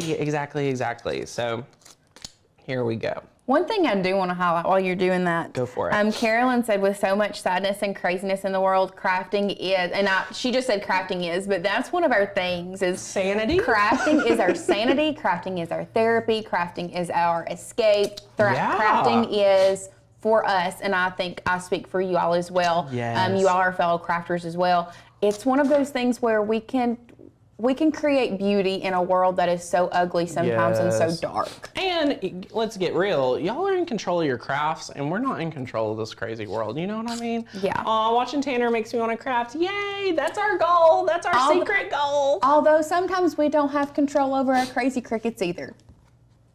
Listen, honey, I second that one. I'm with you. Okay, we're doing more pressure. It didn't ruin the veneer. That's kind of the cool part too. Like it didn't ruin it, even though it didn't cut through all the way. So it's gonna be awesome. I taped the top. Okay, thank you guys for reminding me to tape the top. It was like bouncing off. And the reason why is the veneer is actually pretty thick. So when you let it hang down, it's actually not doing you justice. So like, look, I'm gonna prop that up a little bit. Actually with more like that. Boom, beautiful. So then this area needs to stay down. The veneer is wanting to move. All right, I left it on more pressure. If I cannot see the letters are able to be like really down, I'll probably let it go through another pass. How long ago did you start Maker's Gonna Learn? That is a really good What a great question. Well, we probably have, last time I checked, we had 550 friends hanging out with us. It did not happen overnight, unfortunately. Lauren, I'm gonna get fired. Somebody is gonna fire me. Why? I started cutting the second mat. I'm gonna get fired, y'all. This is not my day. You're done. You're done. Did it. I'm We're done. finding a new. We are finding a. Somebody new. Yeah, somebody fresh. new. That's so funny. Okay, so I'm gonna move this down, and we're gonna press continue. Anyway, as I correct my mistakes, listen, yesterday I guess it just went too smooth, because you all thought that I had it all together. No. I've been using a Cricut since 2010. So if I can make a mistake with it, so can you. Absolutely. Just to let you guys know. But yay. Okay, I hear it cutting a lot better now.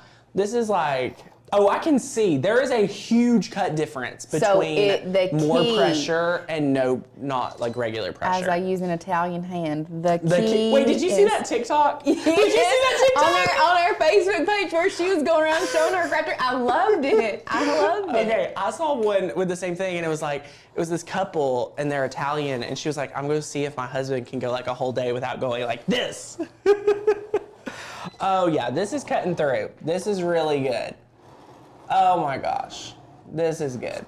Okay, while that's cutting, I'm gonna prepare my other mat because, y'all, this is gonna be a 2-hour live stream if we're not careful. I know. And I feel like it's going to be. So we might have to turn on the air conditioner because I'm all confused Open the door. I'm confused what temperature it is. I'm burning up. If you all saw anything about like our bodies, the weather that we have here in East Tennessee is absolutely insane. Unbelievable. On Friday, we had 65-degree weather where I was riding around with my windows down, me too. t-shirt on, like Yes. crazy.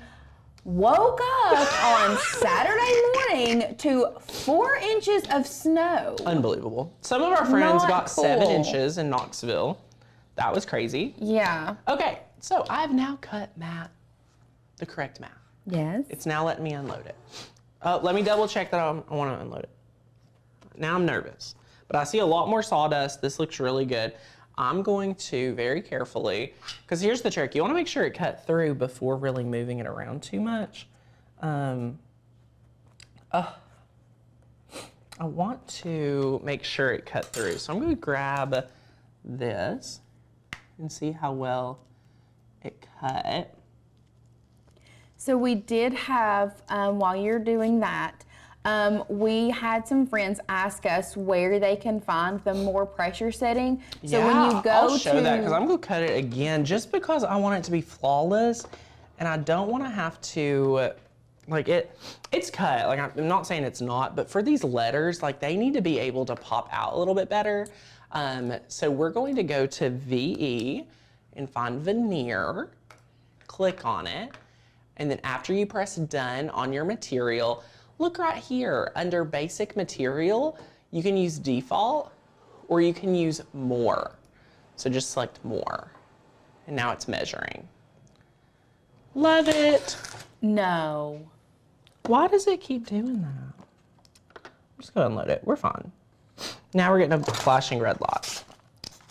So we've taped this down. We cut veneer, and the crazy thing is, Lauren, we were cutting a way more complex thing right before this. And I was watching it, and I was like, wow, this is going to be so good. And then we're over here just on the struggle bus. The Cricut has its own mind. The mind. part about it is, for some reason, you all love watching us Fail? Especially at boot camp. After we talk about how well this thing cut the veneer. And that's just the nature of the beast. Yeah. Lives. And not just lives. This is with Crafting in general. With anything, whether we're filming an organic video, it always seems to do that. Don't cut that second mat. Thank you. Thank you. Thank you.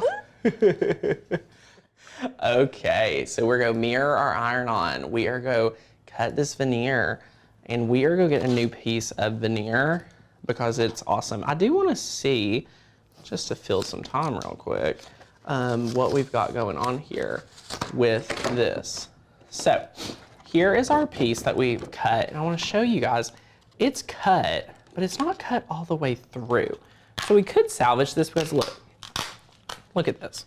So like it's cut, you can snap it out, but it's not cut all the way.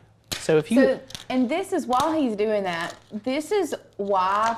I'll save this so we can talk about it and answer questions. Yeah.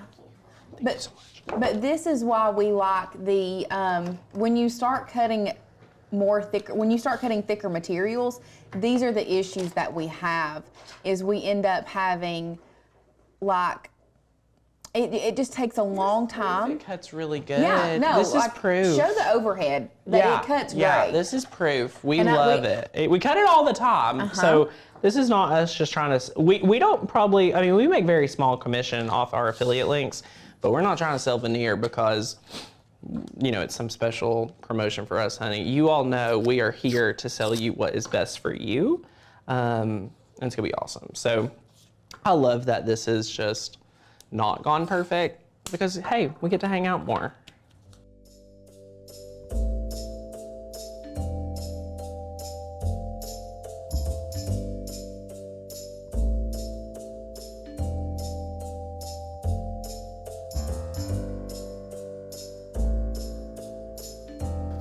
Okay, I'm bringing my mic really close over here so you can really hear.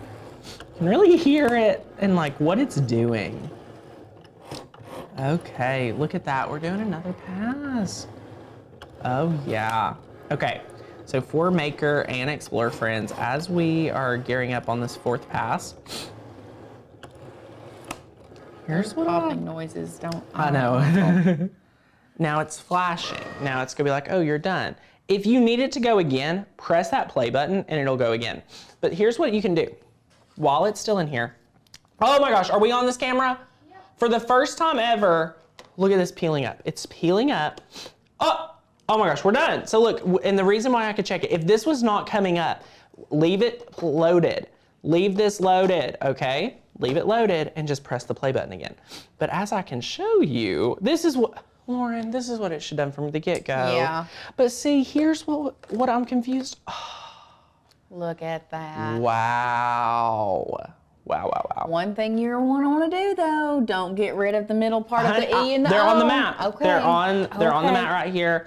This is so good. So what we're going to do, we're going to switch this out. We're going to do everyday iron on for our heat transfer. We're going to do more pressure. I'm loading in my next mat. This is so fun. What a great, I mean, wow. Today's show. Lisa, you don't need a mat with a Maker 3 if you're using these smart materials. Which I have a whole video breaking that down. That is the key. So yes, you do still need a mat, but unless you're using smart materials. Which will limit your ability, and we don't want that. Okay, so we can press the flashing play button. It's gonna cut out our next mat. And then I'm just gonna go ahead and start painting this blue. You could leave it as is. You could stain it a different color. I mean, really whatever you wanna do. Today's show has been so long, I would do something different, but we're just gonna say you're painting it up. Yep. I'm shaking my paint. I've said this multiple times. If that veneer is too thin for you, yeah, cut another one. Cut another one. Love it. And you can glue those together Layer with rapid fuse. You could layer them, you know, whatever you want. So, love it. I'm just gonna take some paint right here. Grab my paintbrush. I'm using another wood round to be my painting area today. And then I have my heat tool, and this will be able to draw live because we're about to have to weed this out, Lauren. Who's ready for like live Q&A? I mean, I think we could get through at least half of my life story and probably start on Lauren's. Yeah. Because this weeding is going to be fun. This is going to be weeding not for the faint of heart. Yeah. Especially, some people love weeding, and I can see why. Like, I love weeding could be therapy in and of itself. Yeah. Kind of like how I like to sit. And do some people like the embroidery. adult coloring books. Some people, mine is embroidery. It's like you just sit, it's like a mindless activity. Yes. I love that. Okay. So look, I'm almost one coat in. I'm going to heat set this because this is a 2-coater. We have not had any issues. So Ty asked, will it curl? I feel like if you put like a ton of paint on it, there's a chance. Notice I'm trying to keep these pretty thin. We've not had any issues of it curling just yet. No, but we're not at also all. going to be adding those blocks Yeah, we're to hold stabilizing it down so that it for sure does not curl. Yeah. So I love that. You can just hold something here if you need to touch up paint, anything. And then once you have that, look at this. So we're gonna grab our heat gun. If you see a lot of curling or anything like that, you can always grab the heat gun too, because the heat gun will kind of help it all stay in place. Fixing some of these brush strokes before I grab the heat gun. Grab the heat gun.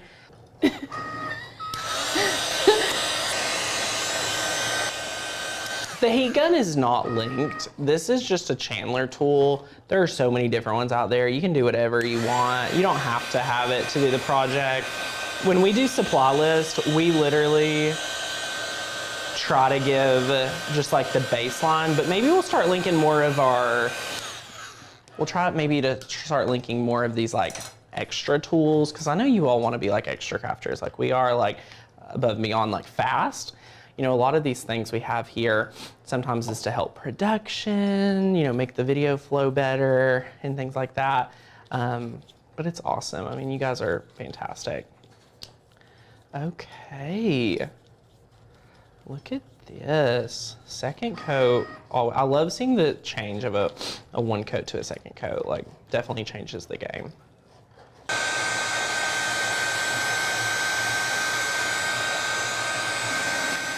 So the circle that we are using is actually linked in the below. It is, we just bought it off Amazon. Yeah.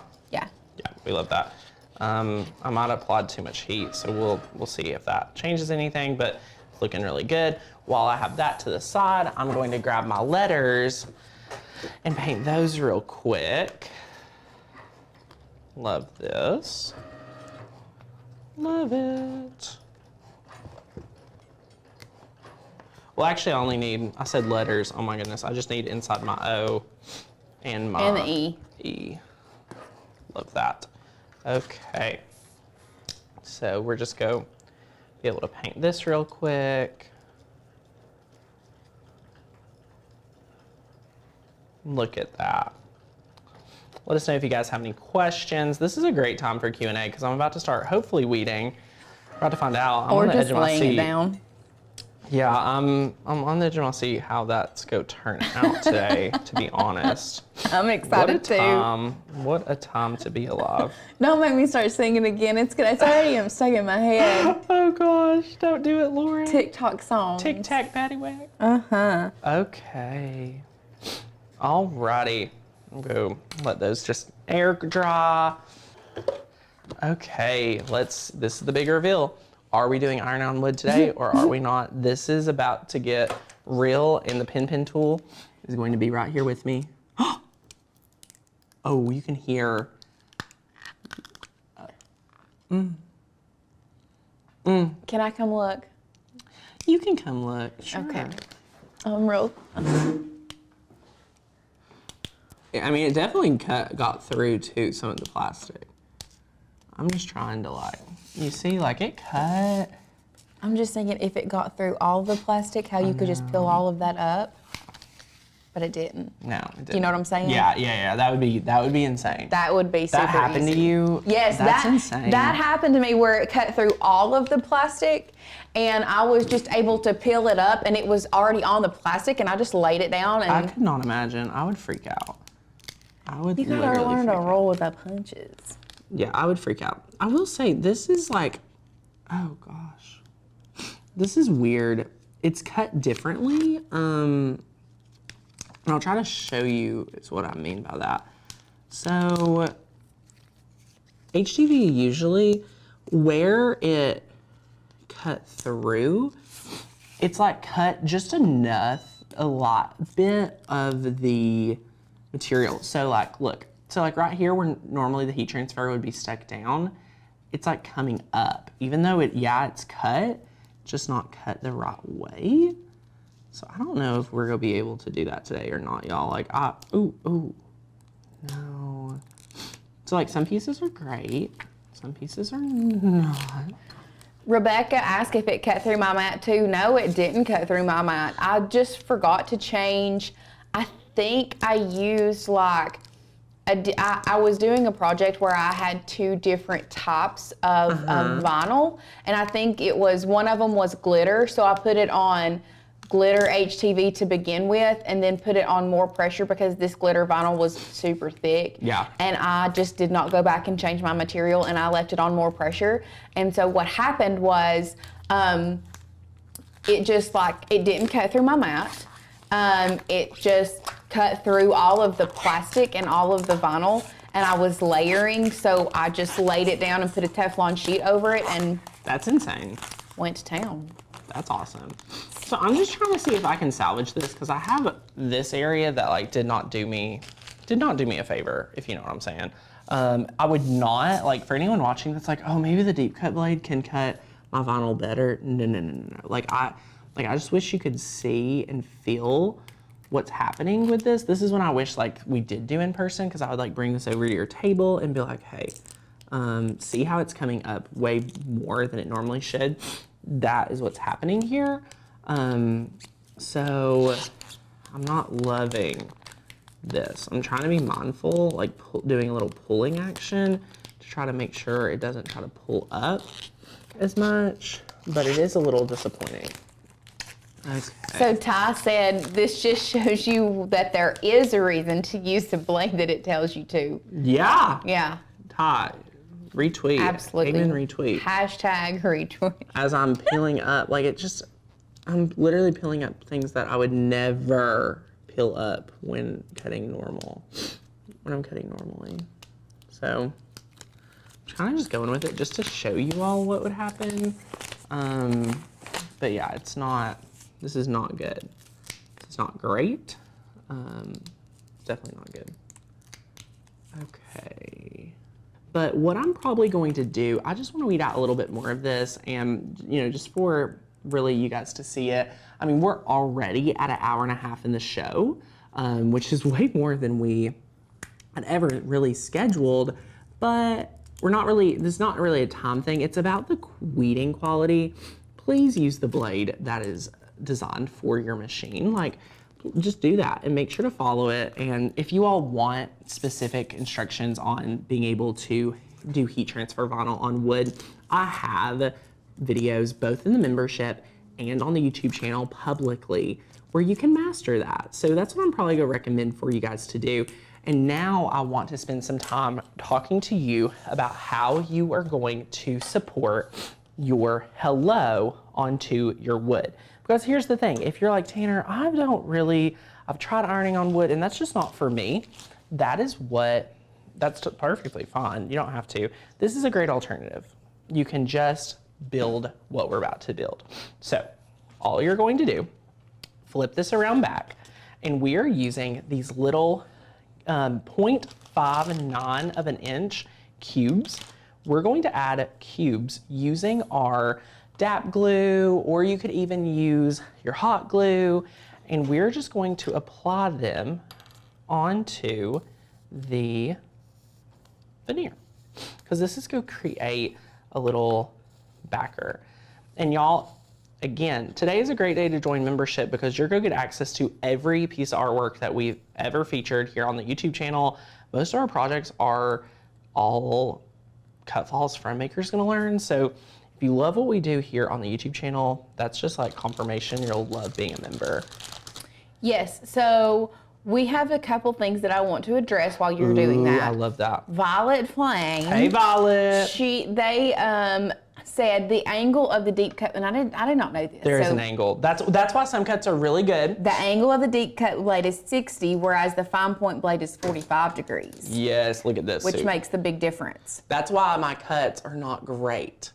And Mimi says, does the membership help with starting a business? I was going there next. No way. I'm glad you could read my Sadie mind. also wanted to go there next. I love that. Thank you, Sadie and Lauren. The business is a great place to learn how to get started. We do come with you to give you that commercial use license. So the year membership is the best one I'd recommend for business owners. We have more in-depth training that's outside of membership if you are business specific. But it's a great place to get started with the Cricut so that you can start selling your projects. So I highly recommend Cricut for business owners. And Lauren, they can make their membership dues back really quickly. Oh yeah. They could, within a month of selling and marketing themselves with their Cricut projects, have their membership paid for, and they're going to get a whole year of value. So that's very common of our members. So you can do it too, my friend. I'm so excited for you, Mimi. So grab your membership, $30 off today. Now I'm just adding in like a few extra support pieces. You don't have to add this many, but you can. And yes, we had a friend say that the cubes are so useful in so many different projects. Oh, yeah. I couldn't tell you how many projects we have used these little wooden cubes for here recently. I'm adding more glue to the cubes and I'm about to apply it, just to let you know as you talk. Sorry, Lauren. No, but yeah, the cubes are, this is kind of like an advanced craft trick with this amazing rapid fuse. You're gonna have great quality. You do only have 30 seconds. I'm not even trying to play with you. This rapid fuse, 30 seconds. So you have to work very fast. It's so fast. It's so good. If you get this on your fingers, honey, it's... Oh, like I have to take like a file and like try to file it off, or that, or just peel all of my skin off with it. Yep, I understand. So then you're gonna apply this down, and we're just gonna apply it. And you're like, but Tanner, what about the inner pieces? We've got you. Stick with me. We're about to do that here in a moment. You do have a little bit of working time, so you can move it around for a second, but that looks good. Now we're gonna let that set. While we let that set, what we're gonna do is we're gonna grab our inner pieces, and our hack today is we're using these little bitty, we just took a little piece right here and kind of measured, and hot glue is gonna allow us to really build something amazing. So what I mean is we're going to take our little piece right here. I'm gonna grab a reverse tweezer. I mean, this is when I'm like, Lauren, I could use a fourth hand, a fifth hand, I mean, any type. We're gonna grab that. We're gonna apply a piece. Look, I added a little hand, a little hand. You did add a little hand. So we're gonna add a little hot glue. This is like my favorite little hack with hot glue. It's just pull it. We're gonna let the glue set with this piece, okay? So the cubes, we have had friends ask us if we got ours from Dollar Tree. No, not specifically. We got ours from Amazon, but they do have them at Dollar Tree, and you can get them at Dollar Tree. That's awesome. That's putting my E on incorrectly. The blade that we use to cut the wood veneer is the deep cut blade. The blade that we were supposed to use Is the fine point. for the vinyl is the fine point. Yeah. Oh, look at the E! Oh my gosh, that's looking so good. And then you can like push this piece up. That is awesome, awesome, awesome. My glue over here on this piece started not setting fast enough, so I'm just gonna add some more and apply pressure. Okay. And then we're gonna repeat that same process for our O. So the reverse tweezer here is awesome. If you're a paper crafter, so it's reversed. So when you release it, it holds it, and then when you press it, it releases. So it's a little backwards. I won't even say paper crafter. I'm just gonna say crafter in general. Those reverse tweezers are true. game changers. That's true. I don't want to limit just paper because this is more multi-purpose, you know what I mean? And look, just 2 little dots. I mean, this really, the precision tip hot glue gun is awesome. Like, I love using my Lynn Lilly hot glue gun, but I've recently been on a kick of like, Surebonder needs to let us come out with a hot glue gun too, because I know my Makers Gonna Learn family wants to have a hot glue gun. Yeah, we do. 4 Makers Gonna Learn, so we're gonna have to work on that. If you want a Makers Gonna Learn hot glue gun, drop us an emoji. Yeah, drop us an emoji if you would love to have a Makers Gonna Learn hot glue gun, because we love our Lynn Lilly and we love supporting Lynn. Yes. But like we want a hot glue gun too. I mean, of course. Oh, and here you go. Oh my goodness. Imagine what it would look like if dun, dun, dun, dun, you were able to actually use the right blade. Did that? What? Okay, I see it now. Beautiful. It was kind of like from over The here. little E. The O. The O. Oh my. Just kind of yeah. ran into it No, over where I'm 'cause sitting at the angle. Yeah, I saw what you're saying. Yeah. No, that's easy. But yes, so look at these. I mean, they're both beautiful. This is still a winner. Oh yeah. This is still a winner. This is a winner. This is a winner. Whichever one you guys want to make, you all are going to rock it. Lauren, I cannot believe it's already 3 o'clock. I know. But this is such an amazing project, and I've had so much fun making it with you guys. Oh my goodness. And for our friends that did not realize. Now we are going to dive into the cricketing element of today's show. Yes. This is also why I love having this little co-host table. I know. Because we get to hang out, kind of debrief everyone on what's going on. Michelle's getting married in June. Congratulations, Michelle! Yay! Oh my gosh. Okay, I'm grabbing my water, Lauren. I'm heading over to the craft table. This is so good. I'm so excited for today's craft project. Welcome to the craft table, my friends. I know a lot of you are just hanging out live with us for the first time. This is what we're making today. So I'm so excited for this craft project. I know you all love wood rounds. So we are very familiar with what you all want, what you all need, and this is wood rounds. So what I love about, we've talked about boot camp. This is a very boot camp friendly project because we try to take the top of projects you've asked for, projects we know you want to recreate. We intentionally sit down and think, what is a project every one of you are going to want to recreate, right? What are one things that we know you're going to want to recreate?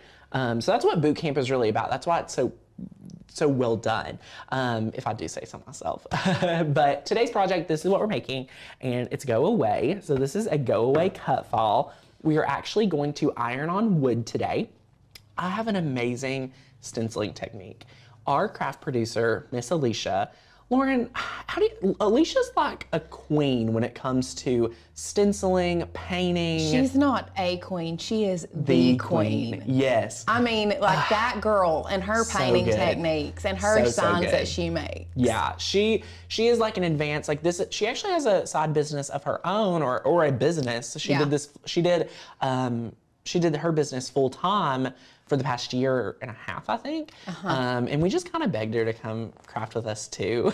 I don't know how else to say that. Basically, we begged her to come craft with us. We just asked Alicia, like, we knew you all would love that. And this is one of the projects I'm going to teach you today, is a really neat technique about painting on wood. So I'm really excited for that. We're going to build this all in Design Space. I don't know if you all can tell, but it's inspired by this set. So we've took a shape, a basic shape from Cricut, and inspired by our arches back here. So that's going to be really fun. The wood round is actually linked in the description of the YouTube video that you'll find below.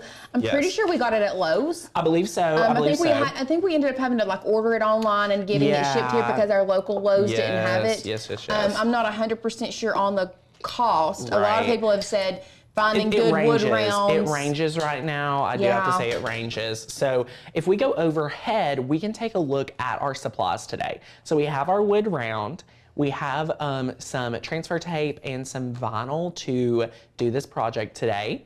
We also have some of our StarCraft chalk and mineral paint. We're kind of dying over this stuff today. We absolutely love this paint. And what the technique here is, I'm gonna give you a sneak peek to what's happening. So as you can see, the wood round has some wood grain on here, but when you look at our project that we're doing today, you can barely see the wood grain. And there's actually a really amazing hack that I never thought would be possible. So it covers up some of the wood grain, but it actually makes it really easy. So we're going to teach you that today. Super exciting to teach you that. We're going to build this project in Design Space, and then y'all, to finish out today's project, we are going to iron on wood. How many of you have wanted to use heat transfer vinyl to apply to wood? If that is something you've been interested in, you'll be able to do this project today. And going back to the main camera, y'all, to answer everyone's question, you will be able to make this project using an Explorer, using a Maker, using whatever machine you prefer. You will be able to use this machine. Our artwork works with Silhouette, works with Brothers Scan and Cut, works with Cricut. It's incredible. So we're super thrilled for today's project. This is the cut file we're featuring. And the best part is that's the only cut file you need to bring in to Cricut Design Space. So if you click download now, I just want to show how easy it is to put a file in Design Space. You click download now, you get your zip file, you have your zip file, you grab Design Space, you click upload image, so upload, and now you can drag and drop that file, y'all. You pick your folder, and then you can take that SVG, drag and drop it. Love it. Is that not so easy? Aw, I love that Tanner's been teaching since he was 12. Deborah, honey, 11. I mean, I've been teaching for quite some time. I mean, it's been fun, so we love it. So look, guys, that's how easy it is. And once you put a cut file in Design Space, you never have to re-upload it, which is a great feature that I'm obsessed with. Fun, it is awesome. Today's project, you're gonna be blown away how easy it is, and it's awesome. So first things first, I want you to grab a 18-inch wood round in Design Space, which would be a circle. So grab a circle, and then when you have it, you are going to size this to 18 inches. Now, Tanner, you may be asking, Tanner, why is it 18 inches?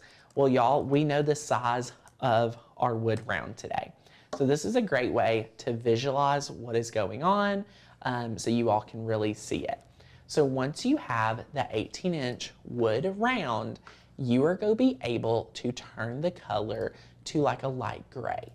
I like to use this as my blank background so I know what's happening, okay? So that is awesome.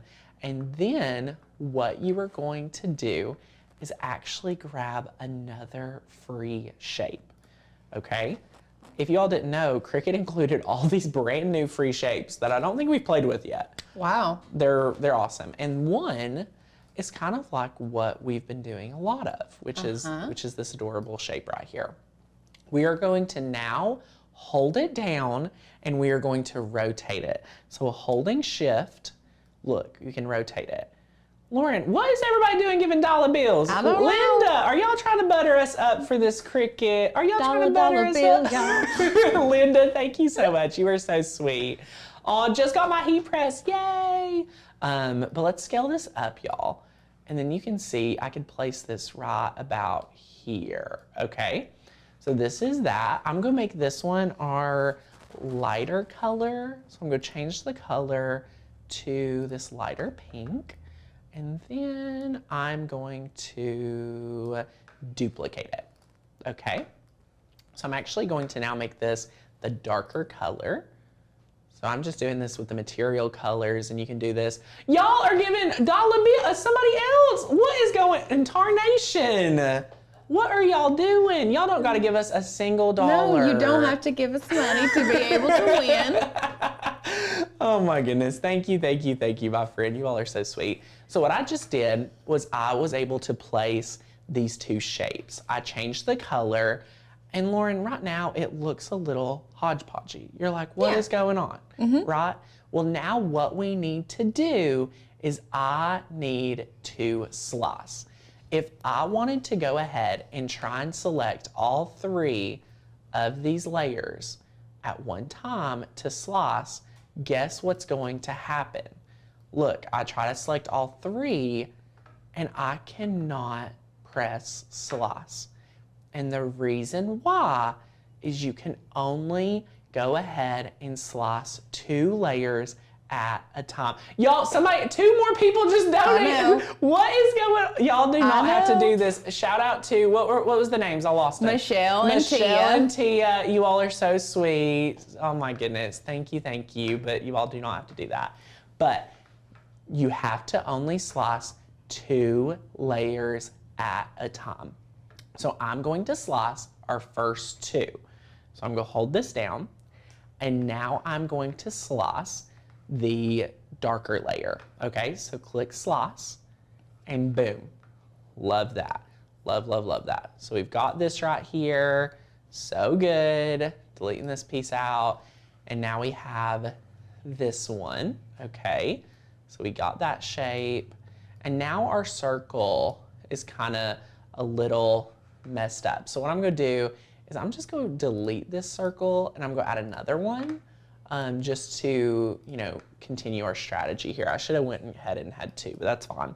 18-inch circle, we're gonna send it to the back. So Becky says, adding a shape that is the size of my blank is probably my favorite tip that I have learned from you guys. Oh, that's amazing. And it really is such a great tip. It is. I mean, it's incredible, like just being able to do that simple hack, honestly.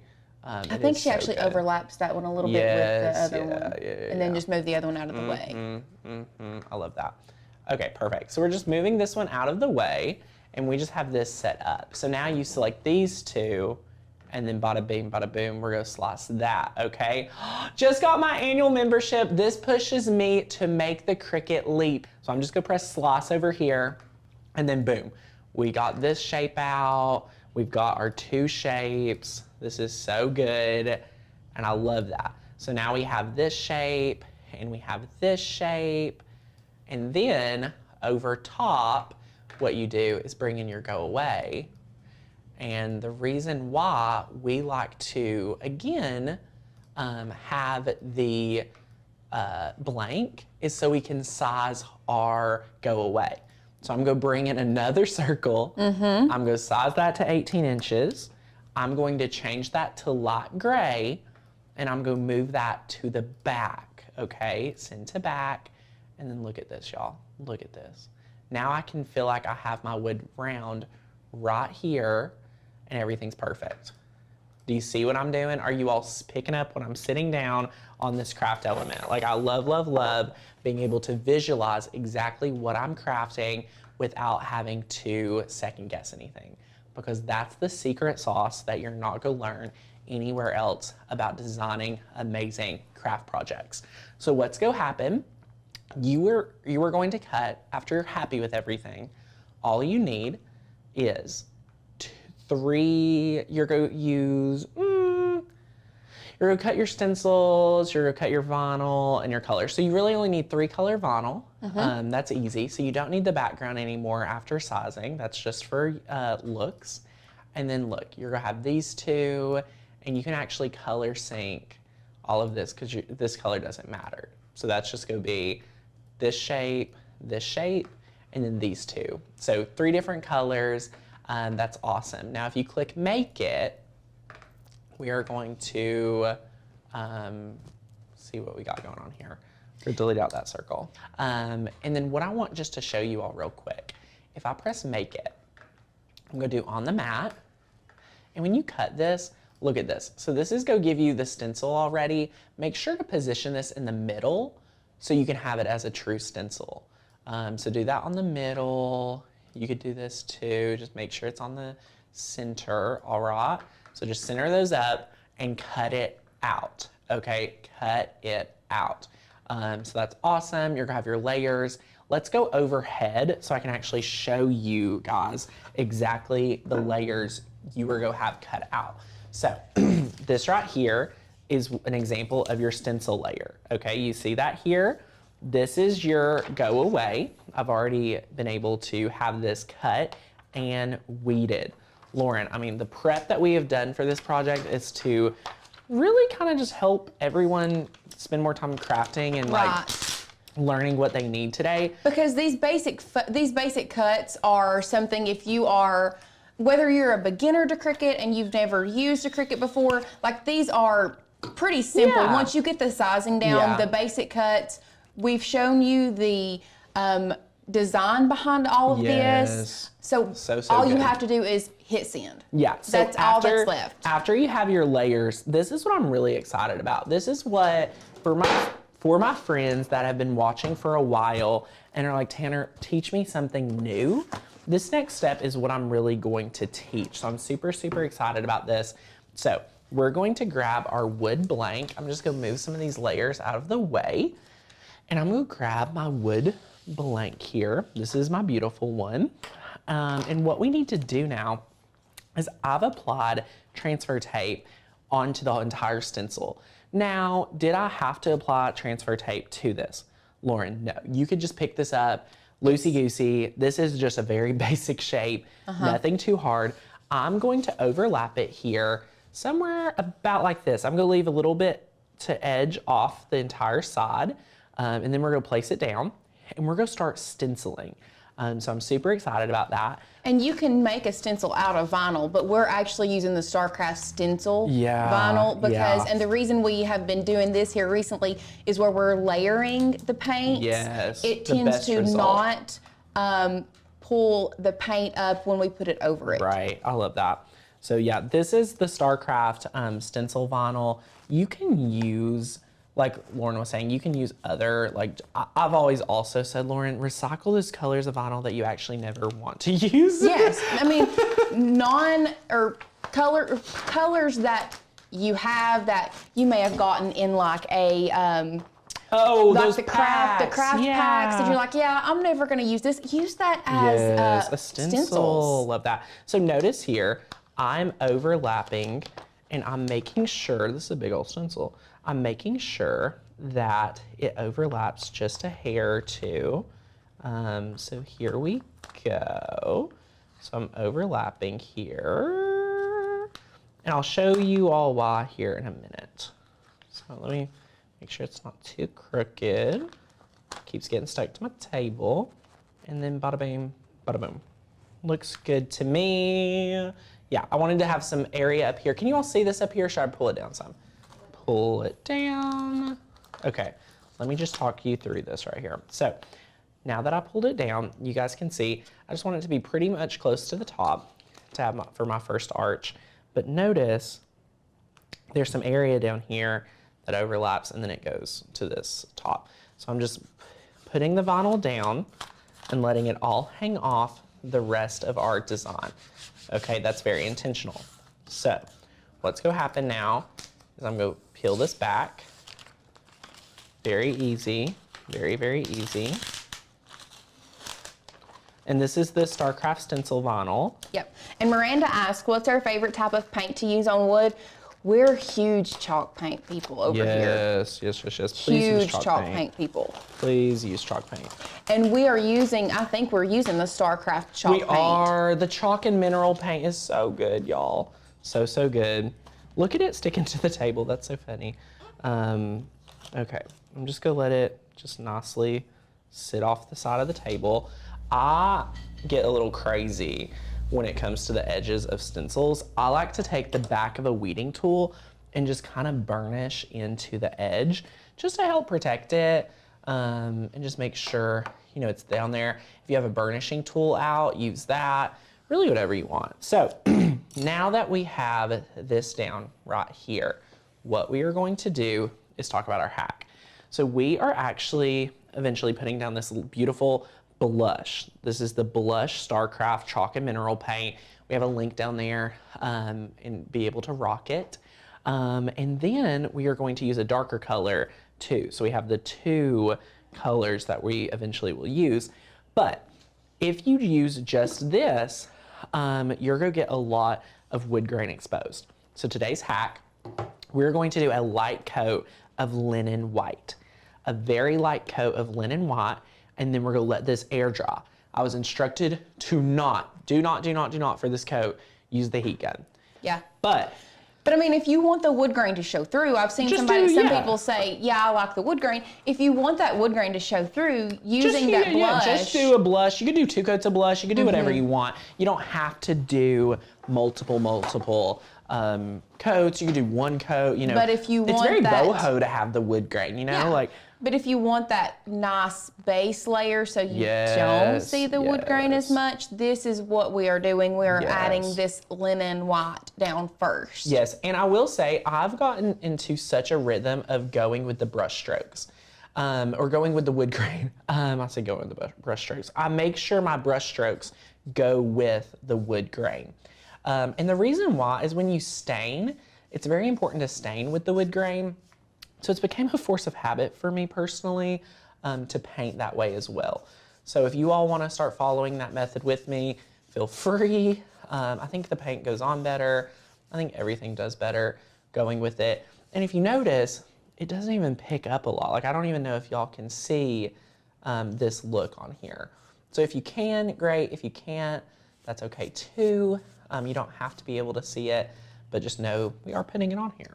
So this is just making you all have some really amazing quality projects. Interesting. This is something else. I love learning from other members. From you all, from members too. So Jackie says, as a woodworker, the trick, and where'd it go? Oh no, you lost Jackie. Jackie, come back. Hold on, let's find this. It's okay. Where did my stuff go? Jackie, where are you? Let me just go back and pop out the chats again, I guess. It's okay. But yeah, I'm just putting this coat on here. I'm very excited to see what Jackie had to say. Okay, found this. Now let's find Jackie's. Okay, as a woodworker, the trick to a glassy, smooth wood surface is to, quote, pop the grain, which is sand. You can use any flat chunk of wood as a sanding block with a 220 grit, clean it off, apply water, let it dry. Love that. And then if it's a softwood like pine, you can repeat that process and you would be amazed at how smooth the wood becomes if you don't want that wood grain. Huh. I love that. Interesting. We're gonna have to definitely try that. Yes, that is so fun. So good. So look at this. So our first coats are almost on here, and it's the best part about chalk and mineral paint, y'all, is how fast it dries. It's already drying. That is so good.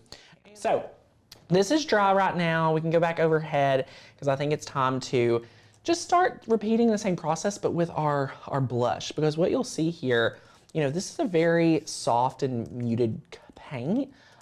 So you'll wanna see here that you'll probably wanna do either 1 thick coat or 2 lighter coats, whichever one you prefer. You could just do 1 medium to thick coat, because let me tell you, this hack makes the paint just look so good on here. So that's a great little workaround that Alicia developed to get great results. And that's what we're all about here, is to help you guys get amazing results in your crafting. So someone said they didn't see any links. So if you are on our YouTube page and watching the video, it's actually in the description of this video is where you will find all of the supplies, the wood rounds, the paint, Yes. Our affiliate link for 143 vinyl. All of that stuff is linked down below that you can just kind of scroll down where the video is, and all of those are down there. So good. We love, love, love it. Look at me. I'm just getting this edge knocked out right here. We're risking it down here, if you all can tell. I'm getting a little close for comfort, at least for me. Okay, so we're just painting away. This is awesome. So Kim just joined. What are we making? We are making a wood round sign. Probably one of my favorite wood rounds that we've made. It says "Go away," not welcome, not stay for a while, not kick your shoes off. It says "Go away." I think it's a great way to kick off spring with your neighbors. You know what I mean? Or your family, whichever. So okay, what we're gonna do here, just to get you guys up to speed, we're gonna finish painting this. And then I'm going to talk about how to do the edges, and then you at home would repeat the process. So what I mean by that, you would put down your next stencil after this is dry, you would put down your other stencil, and just repeat this process for your darker color. And then you would have your board, and then we're going to iron on the wood today.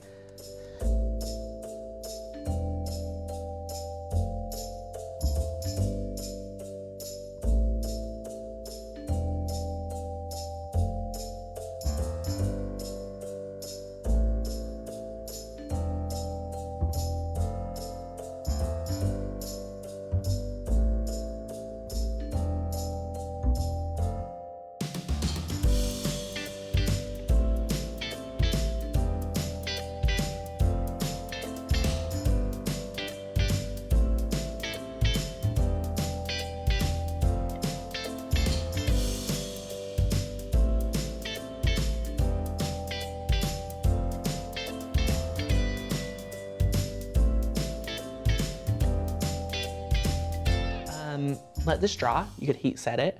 You're gonna peel this stencil up. You're gonna place your other stencil and just repeat this process of painting. So what I mean by that is after you let that dry, put down the next stencil, bada bing, magic of TV production, y'all. Boom, you have the second painted one. You're gonna do that same process to your other stencil right here. And then you're gonna be able to use the HTV onto wood. Super awesome. We've already let this dry. Ours is very dry. Be very mindful of that when drying, and it's awesome. Christina says, I'm learning so much about painting. Y'all came here for just Cricut, but crafting is so much more. Well-rounded crafters. Well-rounded crafters.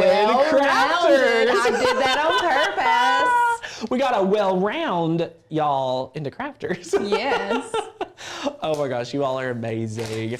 When do you use the heat gun? April. So right now, if I was having to make the full one, I would heat set my blush pink. Yes. And then make sure that was solid. Then I would peel up my stencil and then rinse and repeat. So I'd put down my next stencil. They overlap a little bit and everything. So we can go overhead and look at it.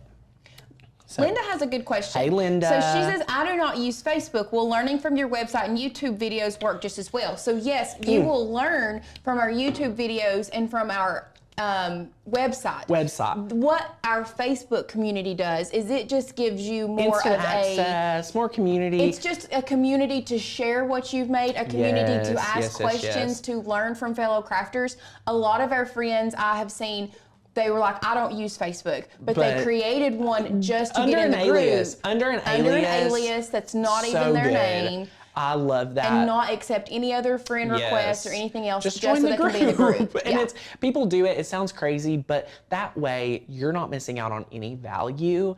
But if you just use the YouTube videos, if you just use the cut files, the video trainings, we also send out emails. So you're never gonna miss out on anything. The Facebook group isn't how we communicate to our customers. When you're a member, you get a designated email list that talks to you all about all the brand new things we have for members. So you'll never miss out, my friend. I don't want you to feel like you're gonna miss out, But if you want the best experience, that's what we recommend you to do. So just be careful, or just be mindful of that when joining, so that you can, have an idea of what you could do. Okay, so you could do either one. You don't have to do anything at all. But I'm using the mini easy press today. Okay, so I'm just placing this design here, just having fun with it. Going to see how this all looks. We must be a little behind because these comments are not rolling like It's I thought okay. they were just yet. Oh no, we're delayed. I'm sure we're delayed. Okay. Okay, here they come. Here they come. Here they come. I spoke too soon. That's awesome. That's awesome. Okay. Alrighty. I'm just trying to place this and cover up a certain spot if anyone's wondering what I'm doing. I smudged the paint when touching it before it was dry, but I'm not gonna be able to work around it. So anyway, I'm placing this down, and then I'm trying to make sure that I place my pieces right where I need them. Right where I need them. Okay. Oh, I'm so excited. So excited. Love it. All right, so see that I did this. I took all my pieces, kind of placed it as I needed, and then what I'm gonna be able to do is be like, okay, do I wanna move this down some? I think I do actually wanna move it down just a bit. Just move everything down just a hair. Okay, we're level 3, so now we're ready to dive in, and we're gonna be able to hit this. So let's go in here and just notice how fast this actually works. So you're able to heat set it. I like to go nice and slow.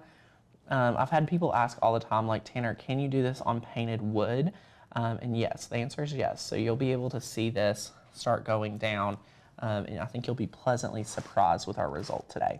The key when you are doing it with painted wood is to make sure that your paint is dry. Yeah, that's the secret. Secret sauce. I mean, I feel like that's, but if you're anything like me, I'm very impatient. I'm impatient. I was about to say Very Lauren. impatient. I don't Lauren, like to sit and I'm wait impatient. for paint. I don't want to watch paint dry. I don't want to watch paint dry. I want to get on with my day. I can't do that. I can't watch paint dry. We are busy here at Makers Gonna Learn. We got stuff to do. We got people to see, places to be. Oh, yeah. People to see. I mean, heck, most of the days I've got children to pick up, and the days I don't, Lauren does. Yep. So we're always on the move. Oh my goodness, I love it. So notice how fast this is, because it's very designated heat. So you can peel this back, and you already can see that it's down. Love this. And if there's an area that's not, you can just go over it real quick and then let it cool, because the cooling also is very needed. You could also just put vinyl down. If you're not a fan of the heat transfer, you could just do vinyl, which I love too. So yes, we are, Betty asked, so you're using iron-on vinyl. Yes, we are using iron-on on the 3rd or 2nd heat setting. I'm using it on the 3rd. Okay. That's my favorite for wood. So we're just pressing. They've been asking how long are you pressing? We're pressing until 5 we to 10 see seconds, it. and the bubbling. The bubbling is the secret. And I will say this was thicker paint than over here. And it's the thinner, the better you spend to get the paint result, the better the result will be. And I'll try to show you an example. So I'm just heating this down. I'm going to then take this. So Tammy asked, do you have to have a heat press? A lot of people comment and say stuff that they use an iron. So the reason that using a heat press over an iron is preferred is because an iron, your everyday iron does not get as hot as a heat press does. And it doesn't get the evenly distributed heat. That's Yes. what we're after, is evenly distributed heat. Yes. So be mindful of that as well. Look at this, we're almost done. Beautiful, go away. All right, so now we're gonna do the go. This is so good. I love it. Guys, Yeah, Shirley says, people are once again still asking, how do you know when it's adhere to the wood. You're gonna see bubbles in that top sheet, but also you can peel that up, and if it starts coming up, just lay it back down and press it again. And that's what I'm doing too. I just, I'm impatient, especially on a live stream. And learning your HTV or heat transfer vinyl, HTV. If you hear us say HTV, we mean heat transfer vinyl. Yep. Learning which brands work better with a warm pull and a cold pull has a lot to do with it as well. Yeah, I have learned that the hard way. Yeah, that is true. True. And the mini easy press is the secret here because you can get into those certain delicate areas, especially with wood like this. This is a really great piece. These wood rounds are great to start with because they're really well taken care of. This isn't raw wood. This isn't wood you have to sand yourself. It's already sanded, and you're gonna get some great results. So see if it comes up any. The precision of the mini easy press. That's why Christians go love theirs so much, because it's already down. So you can go back in with this detail and work out any imperfections. And I think this heat transfer vinyl, a warm peel is actually doing better than a cool peel with the wood. So yay, look at that, guys. So good. Now what we're gonna do is bring in our little extra elements, our little pops of pops. This is so good.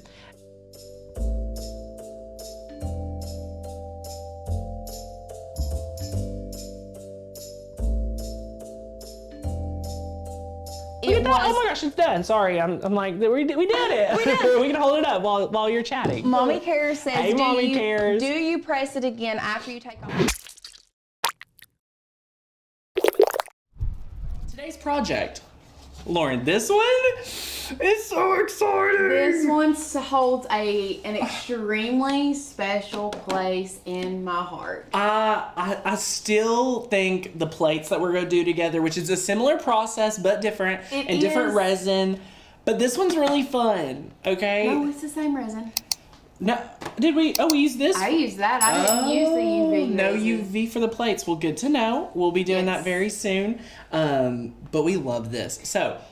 I think why this one holds a special place in my heart is because it was my first one. Your first one? Not my first crash here, but it was out of the resin. Like out of the resin, and it turned out so good. I mean, who would not buy this literally at Target?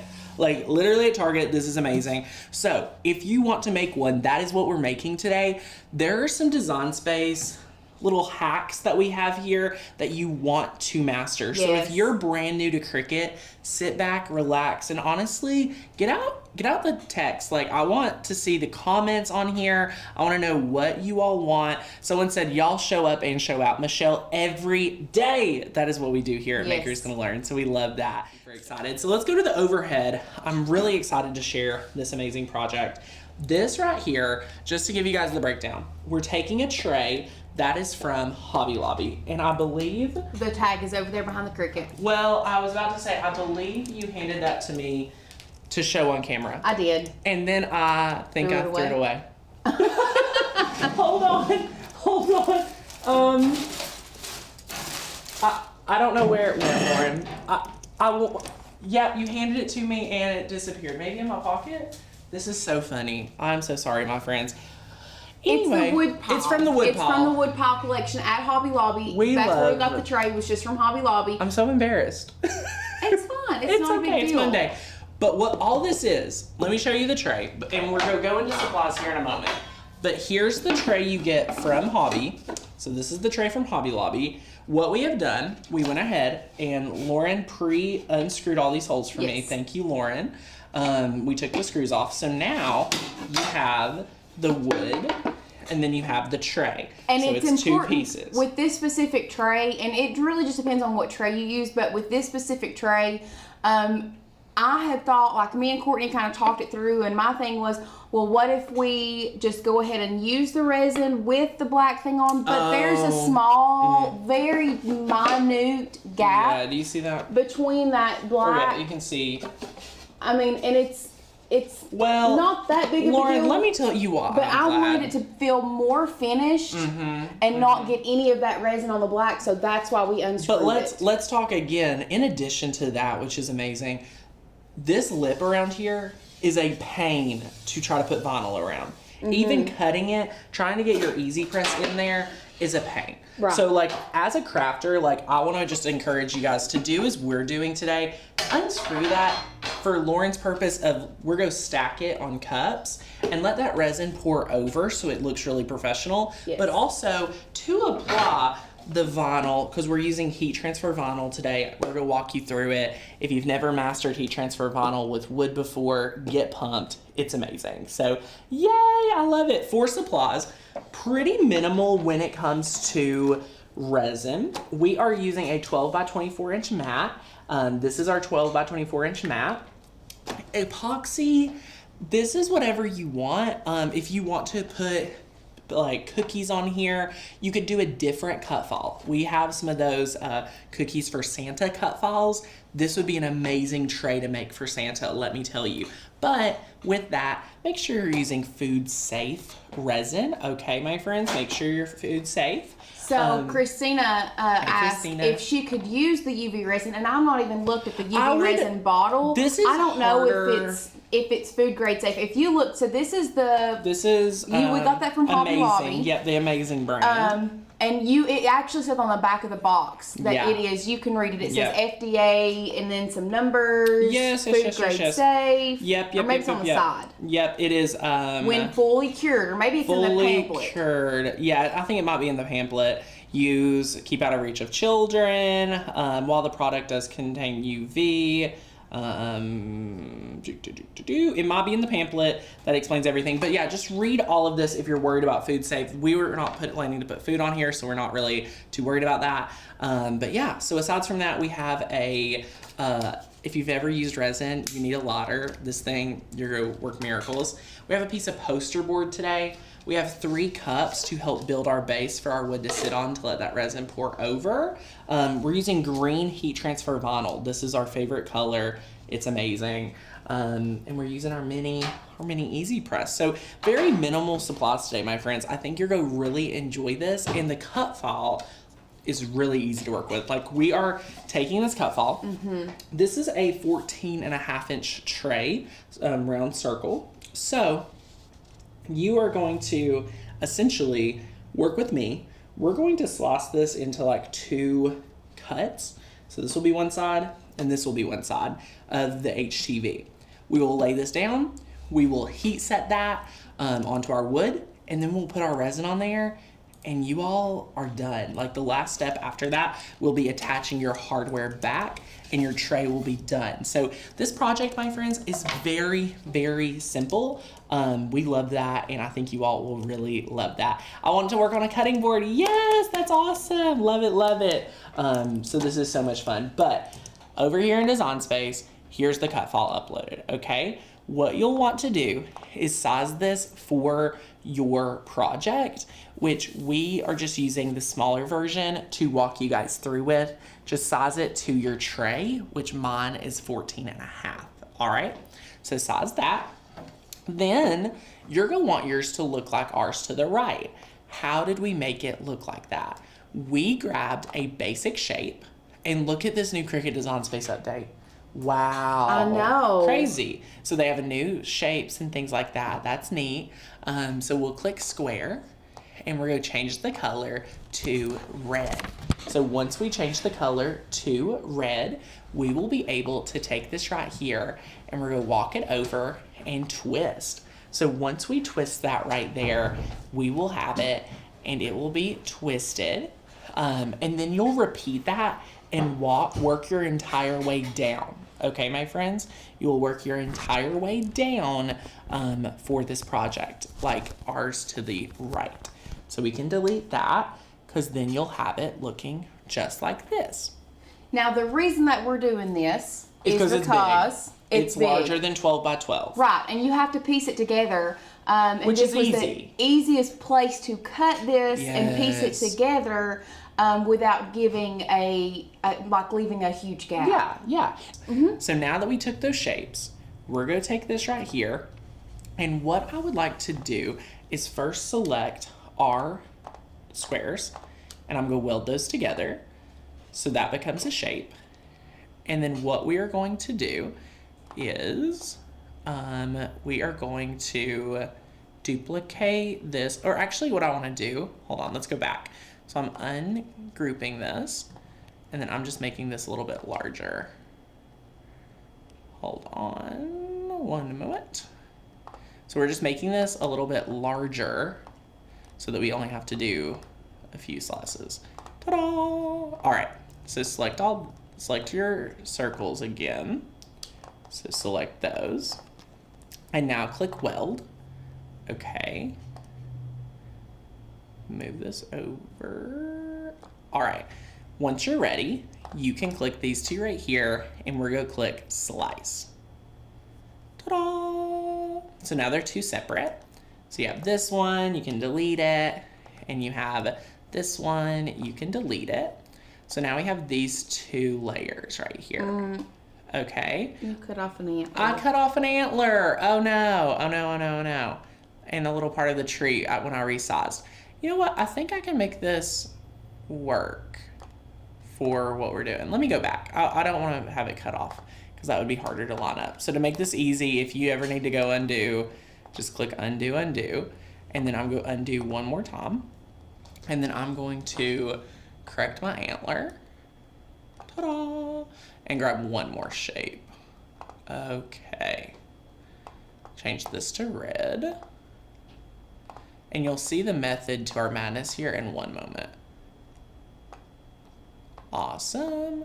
So again, this is a little bit larger. There you go. Yay! All right, so now let's select all of our triangle, or our triangles. Your triangle. Our squares. Our basic shapes. We're gonna learn basic shapes. Oh my goodness, let's weld that together. Now we will select both of these layers and we're gonna press slice. So then you can remove this right here and remove this one. You'll be left with these two layers. Now the next step, what we need to do is we need to take a shape and make it a little bit smaller. So we're gonna take a circle and we're gonna make this one, we'll make it green. So we're gonna take this here, scale this up. All right.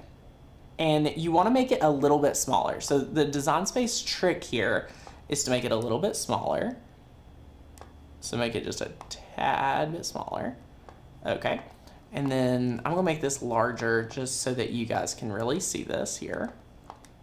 So now what we're going to do is we are going to bring the white layer, bring this layer up. I'm gonna send it, or actually, you know what, I don't have to. So we're selecting one of our slice results and our circle, and then we're gonna click slice. So now we have part of this worked out right here. So yay, we have this one.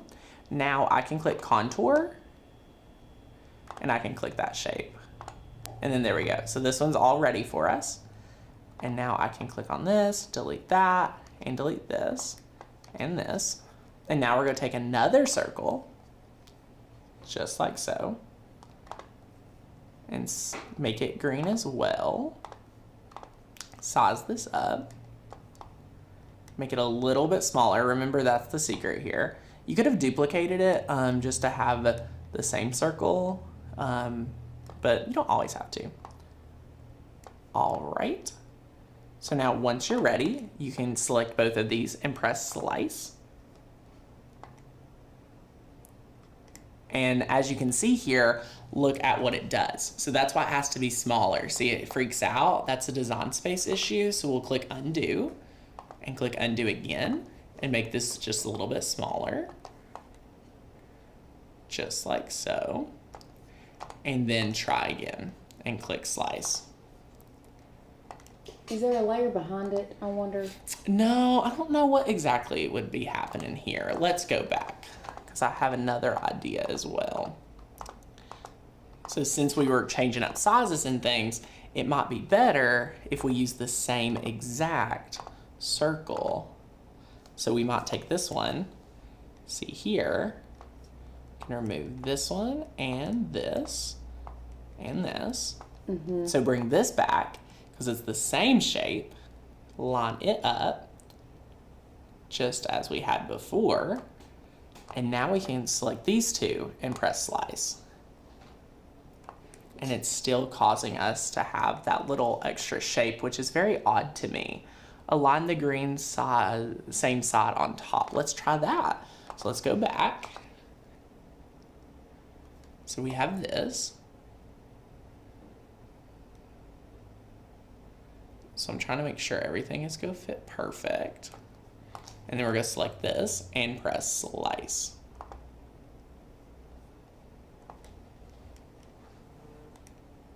Okay, so let's see this out over here. And let's see if this worked out. Yay! We have a few issues down here at the bottom, but I wonder and at the top. if we can contour it out. So look at all these layers it makes. So that is the most confusing. It's that but the top tree did not. Our top tree. You see that? Yes. So what we can do is. Okay, my next question. If you had the original design Mm-hmm. and then you did a bigger circle around it, Mm-hmm. could you not slice that whole thing and then contour it and make it into two separate? We could. That is also a possibility. Let's go back and fix that. Okay, I'm going back. Bringing all these layers. Okay, so bringing those layers back. All right. So see, we have this sliced out, but we only have this issue up here, and we're back to where we were. So we're gonna go back. This is funny. Go back. All right. So if we take this, and here's the one we already prepped, and it's beautiful, but we're gonna make this make sense to everyone at home. Let me move these layers. Let me size this up. What I'm thinking here at this point, what we're going to do is we are going to, the new updates are amazing. Just to let you all know, like I love all the new Design Space updates. So I'm going back, zooming in, just so I can get back to where we were. All right, so this side is correct because we have our deer, but now we just need to repeat it to the other side. So we're going to contour this one once more, because I accidentally undone that. And then we're going to repeat what we were just talking about to the other side. So you all can forget about what we just did. And we're gonna do a larger circle and see what happens. We were having issues doing the larger circle, but I'm wondering now if we do the smaller circle or the larger circle, if it will work. Let's go here and make that larger. All right, maybe I made it too big. Okay, let's see what this does. And size. No. Okay, so it does need to be a little bit smaller.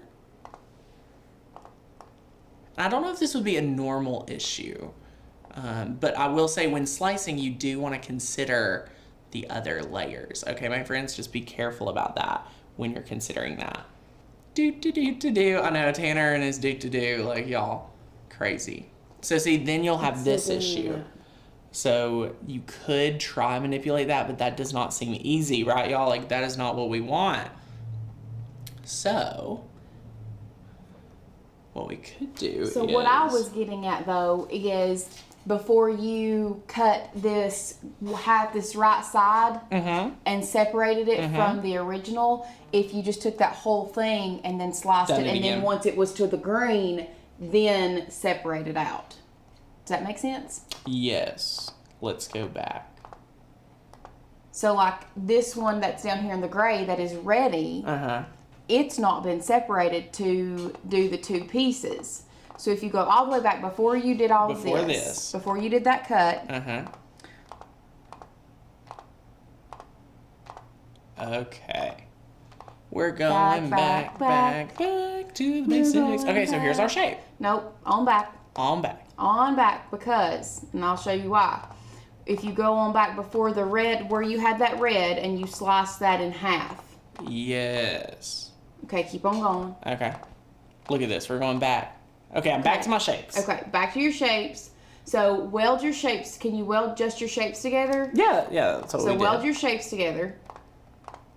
Okay, so they're welded. Move them to the side. Move to the side. Slice all of this. Yes. Then bring your shapes in. Well, y'all, I Slice it think out. this is exactly what I did wrong. I love that. We learned together. Thank you, Lauren. That makes a lot more sense. So I'm going to size There this you go. again. You do want to make it a little bit smaller like Okay, that. Shauna asked keep to my everything experience together. peeps, why are we slicing? So we are slicing because we are The wanting tray's to get, large. well, but we're also, so that the cut file that we are working with is one where, if you can see that gray, we're not wanting to cut the gray with vinyl. We're just wanting to cut basically what is in white on the cut file. Yes. So we're slicing it so that we can get that white those white, it's kind of like reverse. We're trying to reverse it. We're reversing the cut file. So we want this where we can see the little deer, but on the cut file, let me share with you what that looked like. This was the opposite. Okay, so we're trying to go back to the normal version of this cut file. Yes. Obviously, we just like to go above and beyond, you know, always trying to do something different. So now this is our little shapes that we designed, our little shapes that we kind of built real quick. So we're just going to line this up. And I'm going to zoom in here. Okay. What size do we have on it before we cut it? Oh, this isn't the one we're cutting, so we're... Okay. Yeah, I'm just teaching. So, okay, we have this here. Now what we can do is select both of these, press slice.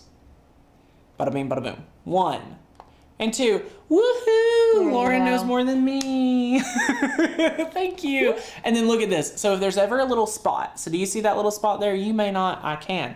Let's click contour real quick, and then let's go up here and press this dot or scroll through and find the dot. Either way you want. But if we zoom in, I'll show you the dot just so you can be like, Tanner, what are you talking about? I'm at 300%, and I'm just going to click on that dot. Just click on the dot and see if it's, well, it took half my cut file away. But you could click on the dot and contour it. I mean, honestly, You explained why my last project failed too. Shauna, Shauna, there's sometimes like, you can't just explain it. You have to see it to understand what happened, right? Like, at this point, that dot, I would probably just weed it out. yeah, we'll be fine. So luckily, again, that's how easy it is to get there. I say that easy, and it took us about 15 minutes of troubleshooting. I've already sized one right here. So this one's all good to go, and we are ready. So what it's going to do is, now that we have this, you can click Make It, and it's going to put it on one 12 by 24 mat for us. So we're cutting on the mat. We have this right here. It's going to go, pretty large. So it has it on 2 mats. So this will be pretty easy to cut and weed. We are using heat transfer vinyl. Let's turn mirror on for both of those mats. That is fantastic. Let's press continue. We are going to select our Maker 3 today. That is connected via USB. Pretty easy. And then while that's going to cut, we'll be able to prepare our resin. So we'll be able to get this all ready.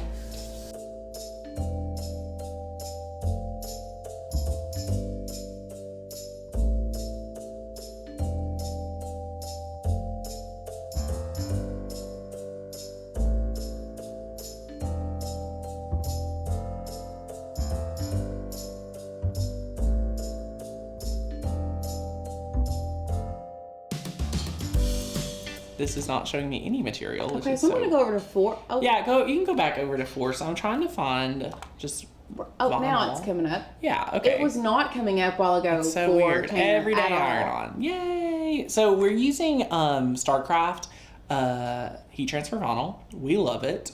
You put it shiny side down. If you want to go to the Cricut camera, I'll show them real quick. This is shiny side down. Mm-hmm. We're cutting essentially on the back, so that's why we mirror it. We are going to load this in. Load that in. And then once you're good to go, you can press that flashing Cricut button. You guys are smart and hilarious. You know what? I don't know if smart, I don't know if funny even would work either. We're just crafters here showing you real life. Like, Yep. That's all it is. Okay, so it's prepared. It measured the mat, which is very handy, and now we can press the play button. So let's just go start cutting that out. Again, we mirrored it. It's super easy. We'll just watch it cut. Yes. It's a home. I mean, it's.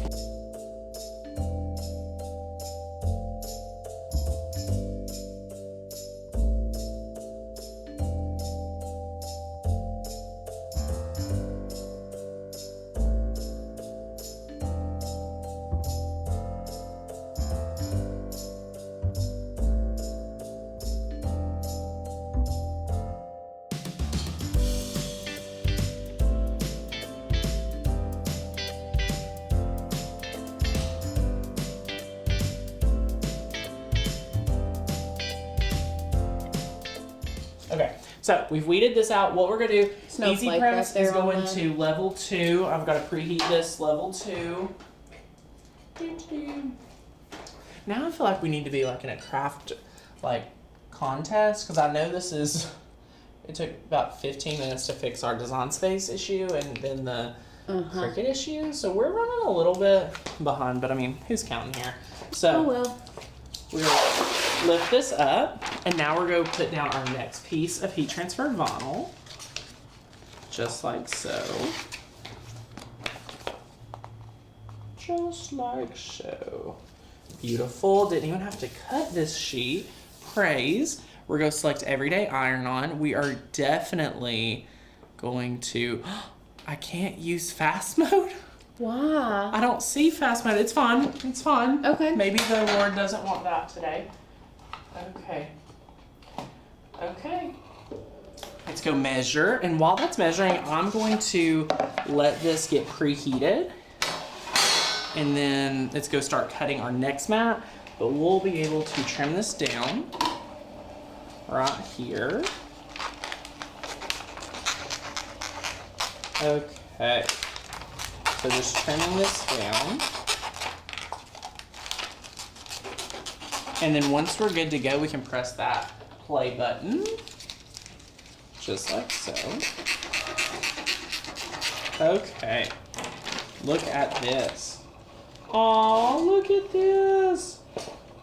This is amazing. And just so y'all know, like, it's okay if some of this HTV, Move it up just a smidgen. Oh. No. Oh wait, you've got it lined up on the bottom. I was talking about that top tree. Yeah, I was wondering if I should just move it over to the left a little bit, Yeah. because I think that would line up right. yeah. Yeah. So, it is okay for, especially for this one, to have a little bit of overhang on one side or the other, or top or bottom, whichever, because you want it to have that kind of finished look. So it's okay if you have some extra. Yeah, and And you can even make it a little, like, make the design a little bigger than your tray. Yeah, I'll show you what we'll do for ours that we did. Yeah. But also found a little piece I can weed real quick, which is great. And guys, if you make a smaller tray, guess what? You don't have to do pretty much almost any of the crazy design space stuff we did. Like that, you do not have to do. Aaliyah says if No it's fast the, mode. no fast mode. I just On that. consider everything has a fast mode. I feel like everything should, but I get that it's not anymore. Times have changed. People change. I get it. Okay. I love it, love it, love it.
and anything. I'm gonna go overhead so they So can go see overhead. how perfectly this Yes. fits together. Yes, this fits really well.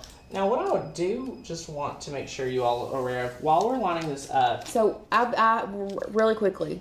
have you noticed my craft fill yet? Yes, I have. Okay, great. If you could move that right piece over to the edge, Mm-hmm. because we do have some overhang on the left side, Mm-hmm. and then move I think that this left. side over here didn't get mirrored. Between all the mats, I don't think this one got mirrored. Now, do I think it's still gonna be looks fun? good. It still looks fun, but we will have a little bit of interesting setup here, which is fine. Like we're great. We're golden. This project is still amazing, and I think it'll really inspire a lot of you to get out and grab one of the trays. Oh, I see that now. Yeah, do you see just this awkward space that we had? Like we didn't have this on Design Space, which is fun. Okay. Awesome. So we're just going to stick with it right here.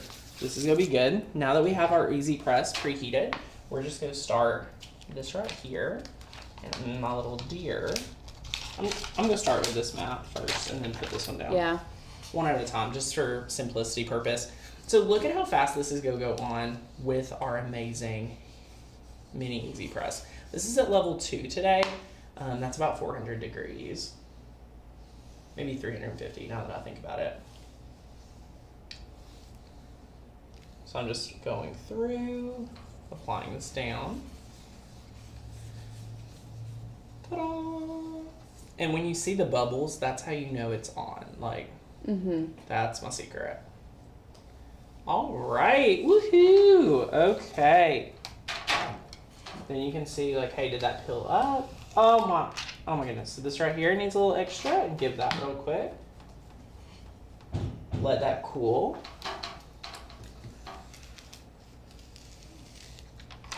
This over here needs a little extra love. Give that here. Okay.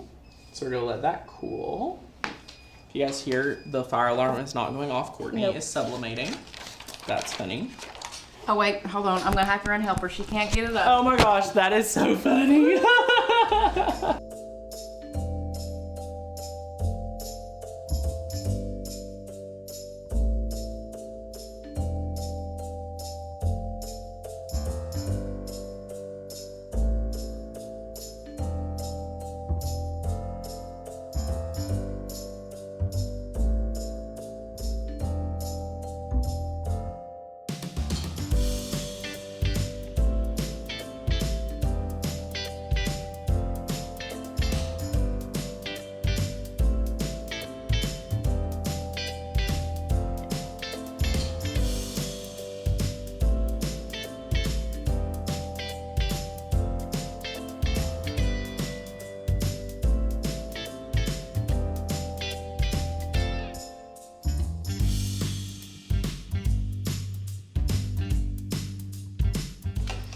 Oh my goodness. So now look at this. Look at all this. This looks so good. We're going to take our 3 cups. And now we're going to leave this right here because this is where we'll end up pouring our resin. But now, honestly, what we can do is get our cups ready. And we're going to do 100 mLs. First, I'm going to put my gloves on. And I'm going to open my door because I am very serious about making sure, you guys know, well-ventilated area. We open the big studio doors when we're using resin, and that helps a lot.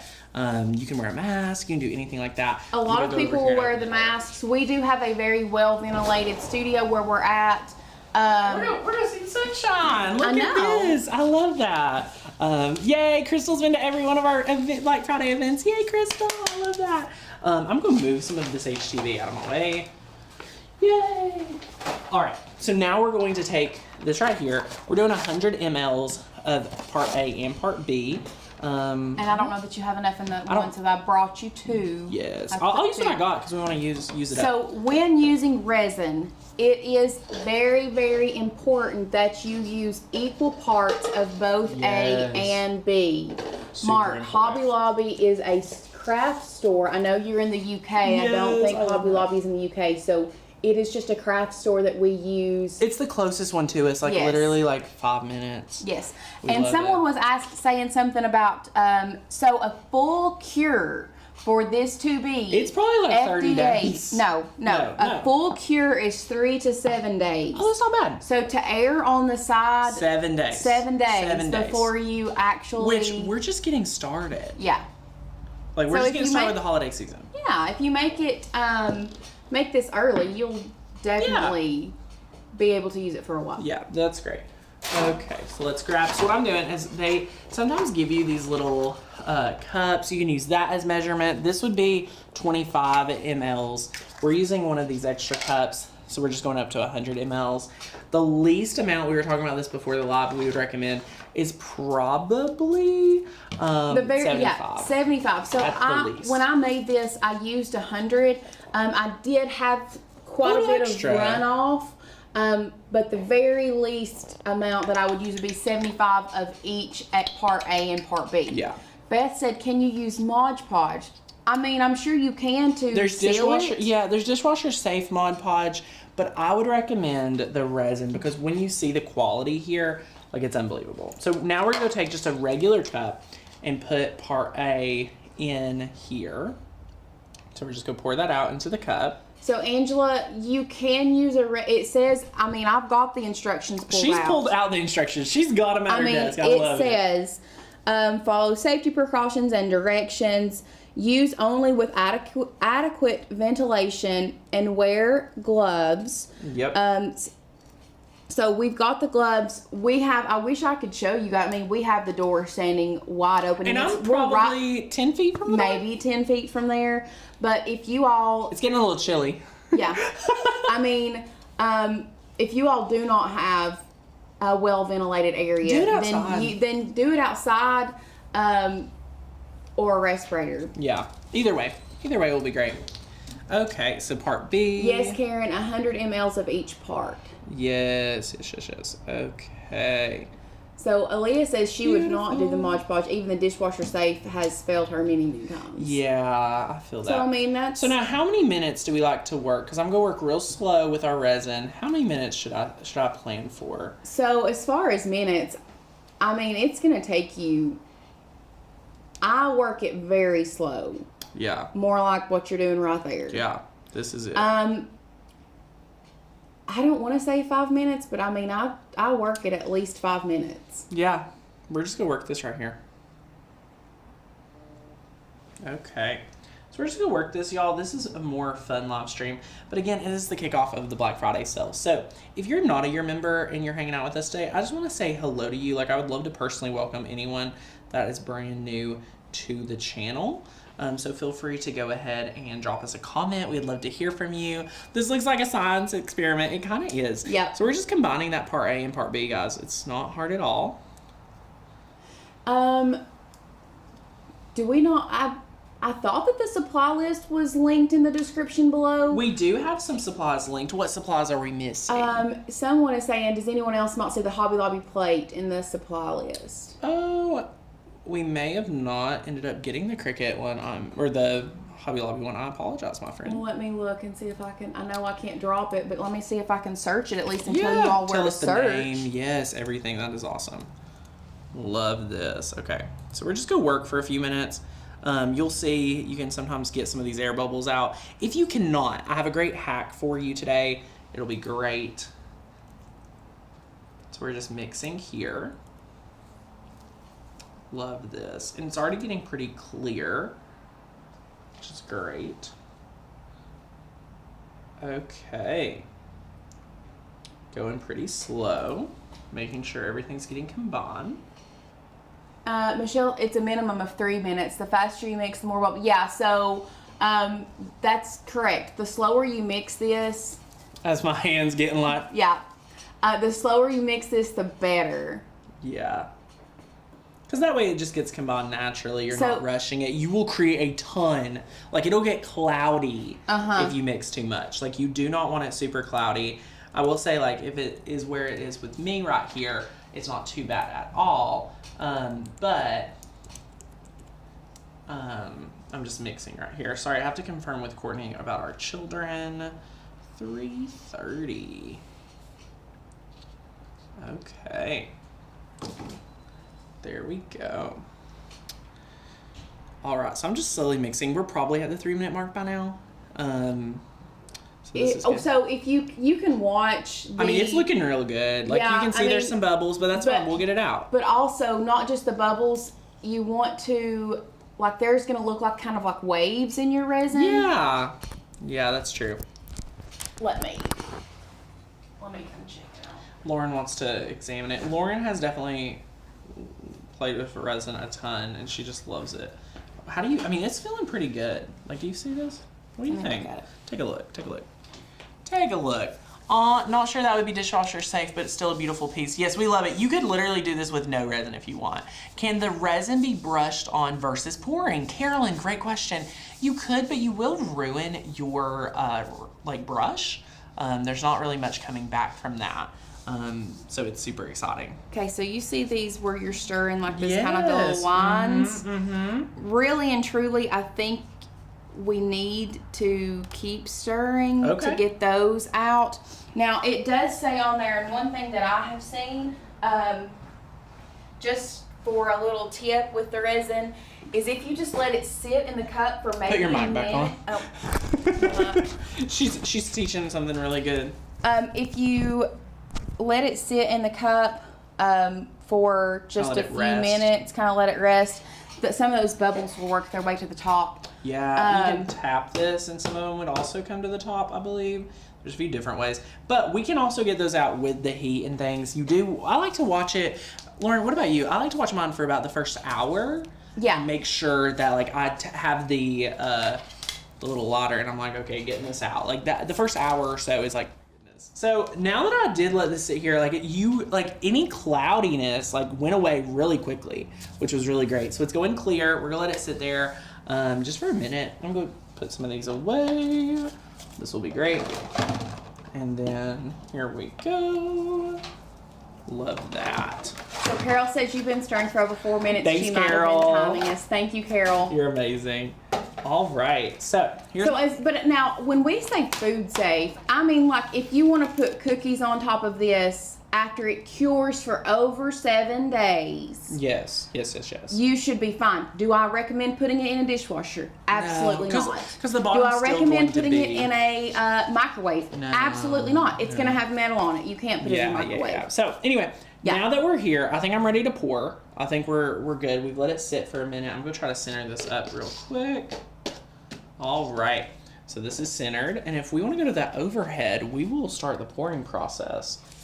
Are we good? Yep. Feel good? Okay. We're good. Woohoo! So we're just going to take it and we're just going to pour this out here. Notice I'm just going to do kind of like a little light coat. And then what I'm going to do, I've seen people work with resin in a lot of different ways.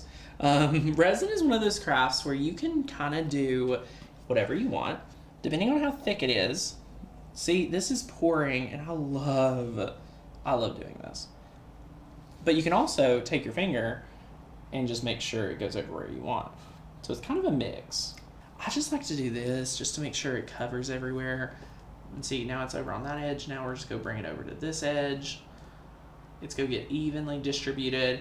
It'll still work out some after we sit it down. But yeah, we're just getting it on all over. Another hack, if we're talking about just different hacks I like to do, I'm gonna let this pour out and then I'm gonna show you another way. So this is one way. It kind of uses a lot of resin when you do it that way. Here's another way I like to do it. So I like to take my stick occasionally and, like, you might need to give some over. You can do that, which starts moving it along. Or what you can do is just pour more in that area, which, you know, either way is pretty good. Okay. So then I'm gonna go just kind of take this, stir it out, and then the best part is we're gonna move it around once more just to even all this out. But I want everything to be even. Okay. Ta-da! Go pour some over here. I used the whole thing, and I don't think you had to, but for today's project, so good. Awesome. Now what we're gonna do is we're gonna take it and just bring it over for this edge That'll be our last part of the edge, and then we'll have to work out some of these bubbles. Woohoo! Guys, the resin is not hard at all to work with. Like, it is so much fun. So I just want to encourage you all, if you are considering working with resin, an amazing, amazing project. All right, so you can kind of take this here, kind of works its way out, which is great. So now what we're going to do, take our lauder, and then once we lot it, you guys can see all of a sudden all these bubbles disappear. This is so good. Love it. So what that does is that heats that up. We had someone in the comments say that it is self-leveling. That will help with the self-leveling. This does help a lot with the self-leveling. Yeah. Yeah, the self-leveling is really helpful. Like I just had a little piece right here that hadn't had any resin, and then all of a sudden it just like covered it up. So yeah, all those little bubbles just kind of get worked out. Oh my gosh, the edges. I would definitely focus in on the edges here, because if there's not enough like resin, it kind of helps level that out right there. So like right here needs to be leveled out some. That's awesome. I agree, Elliot. Resin spreading out is mesmerizing to me. It is. This is like an art to me. I hope you all can see it actually disappearing, but if not, just take our word for it.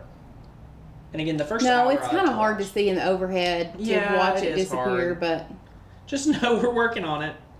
Mm-hmm. Love it. So Jill, what the lighter does is it adds heat to that resin, so it brings those bubbles up to the top, and it allows them to kind of disappear, pop. Yeah. You know. Oh my goodness. Oh my goodness. This is so good. I love it. I love it. Love it, love it, love it. Yeah. Yay. All right, guys, this is it. So after this sets in, now I'm not going to touch this for hours. You need to make sure you're very careful. Someone just popped up a question. Could you use a heat gun instead of lighter? No. That would literally like start sending the, like it would be making it disappear. You could probably rig something up to make it work. Yeah. But I would focus in on just a handy dandy lighters. Yes, Tanner can see the bubbles. I can look here and be like, okay, like, but the bubbles right now like are non-existent. I can see some here. Yeah, so like it's really, these bubbles are tiny. Yes.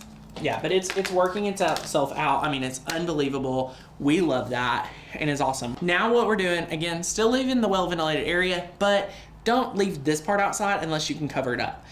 So this is where it's gonna set. This will take a couple hours, like 4 to 8 hours to set. So it says on the instructions, depending on where you live, a tack-free time is going to be 24 to 48 hours. Wow. For it to be not tacky at all. However, that just because it's not tacky doesn't mean that it is completely cured. That is yes, true. you can move it after it is not tacky. Yeah. But a completely cured time is going to be no less than 7 days. Yes, that is true. And then for us, like we normally can see that ours is hard at the 8-hour mark, 12-hour mark is when ours is mostly set. But again, stick with your manufacturer's instructions. Each resin you work with is completely different. We use Amazing. There's some great ones on Amazon you could get. Michael's has a different brand. Work with what you got. You'll find one that you absolutely love. This is so much fun. And it's going to be awesome. So this is what we're making today. The first day is all about using just a basic adhesive vinyl. So if you're struggling understanding adhesive vinyl, that's our goal today, is to empower you to use it. This right here is going to be a great mix of basic Cricut skills with true crafty skills that everyone already has. There's nothing complicated about today's project. We're using a wooden round that you can find at your local home improvement store. These are so popular, Lauren, and this is something you can use in your home year round. Yes, I love it. Yeah, I love these. It is super special to me, and we're so excited. But let's go over supplies, because there's not many supplies needed for today's project. Let me just grab it all right here. So aside from your adhesive vinyl, we're just using StarCraft Black permanent adhesive vinyl today. We always buy these bulk rolls because I believe in bulk buying your basic colors. So that is so, so good. Oh, thanks guys for giving Lauren all the love. I'm so sorry you couldn't hear her earlier. That's so funny. I didn't realize we hardly ever mute the mic, so yeah, we were filming. that was my fault. It's okay. And then next up, you'll need transfer tape. So you always, with adhesive vinyl, have to have the transfer tape to work with you, okay, my friends? So these two work together, and I'll teach you exactly what you need to know about both of these momentarily. So next up, you're going to need your wood round. Now my wood round is purchased from my local home improvement store. Check out Lowe's, Home Depot, wherever you prefer. Check that out, and it is so much fun. I always stain with my gloves, and then I use cut up old t-shirts or any type of cotton to stain with, and I'll show you exactly why we love that. And then next up, we're using white chalk paint, which is awesome, and you'll need a paintbrush. So pretty basic items. You'll also need painter's tape to do the technique we're gonna work with today, and we have everything prepped to make sure that you have everything you need to know and be able to master it, because it's awesome. I'll kind of give everyone a great breakdown. Before we jump in to the Cricut part, I think we should go ahead and just get everyone super familiar with staining and painting, because I feel like that could be also a hindrance for some people to move forward. Right. So that's what we're going to do first today. So if you're tuning in just for the Cricut training, sit tight. We are about to jump in to Cricut Design Space.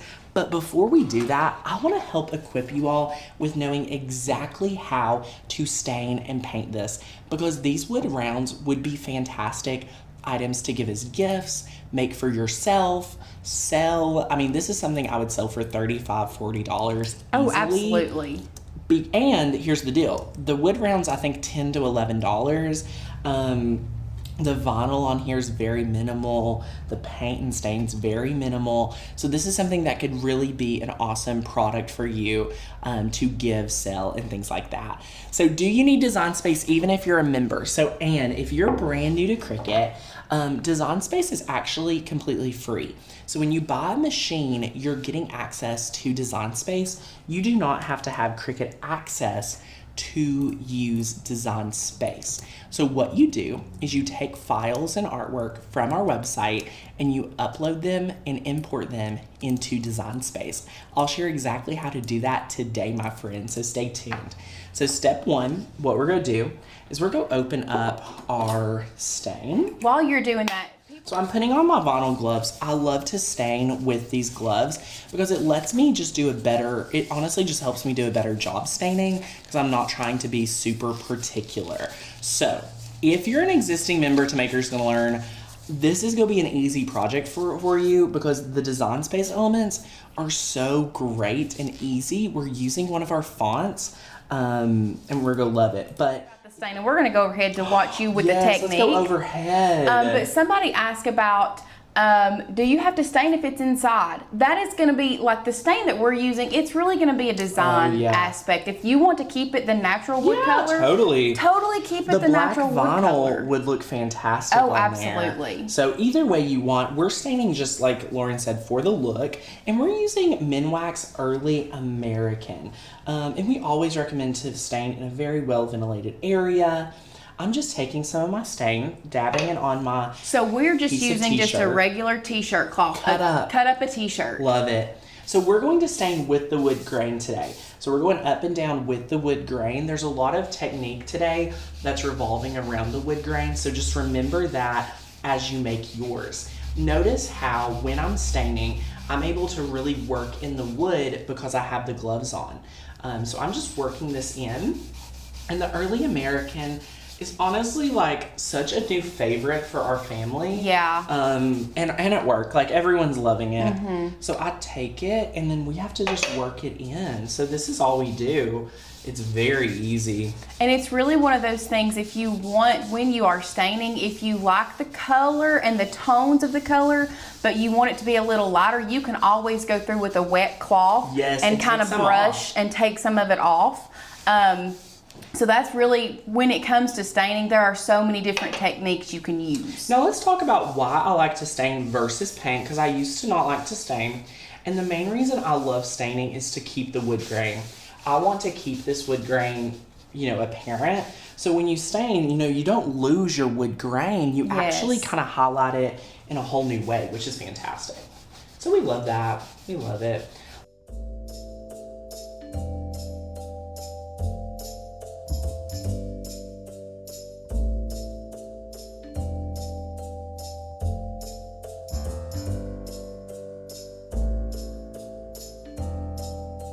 So I just did one very moderate coat. I'm taking the other piece of mine and just kind of working it out, making sure it's all even. So like this, like see me working it in. As far as how many coats of stain you want to use, that is going to be a design, something that you can decide. If you want a darker wood, you can go back once it's cured, like once it has dried, and do another coat, and that will make it darker. But that really is whatever, that's your personal preference. Okay, so now that we have stained, I'm just gonna take my gloves off.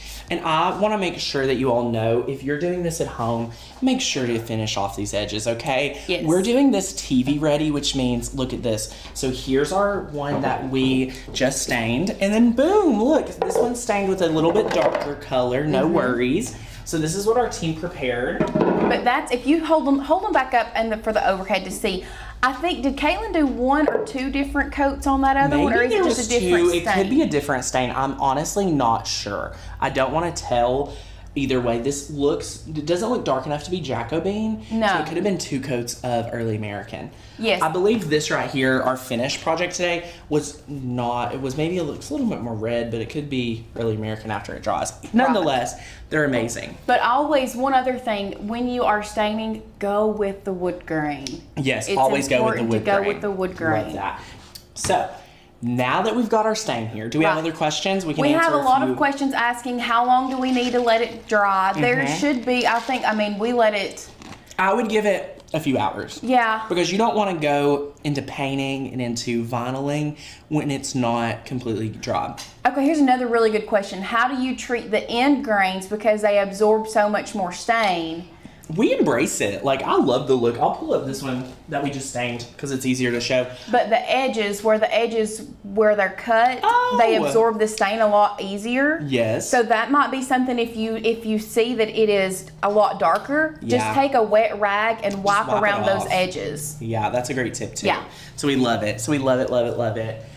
Somebody asked, do you use HTV, permanent or removable, for a project like this? Today we are focusing all back to our adhesive vinyl. So we're using adhesive vinyl today. I love adhesive vinyl, and it goes great on wood rounds.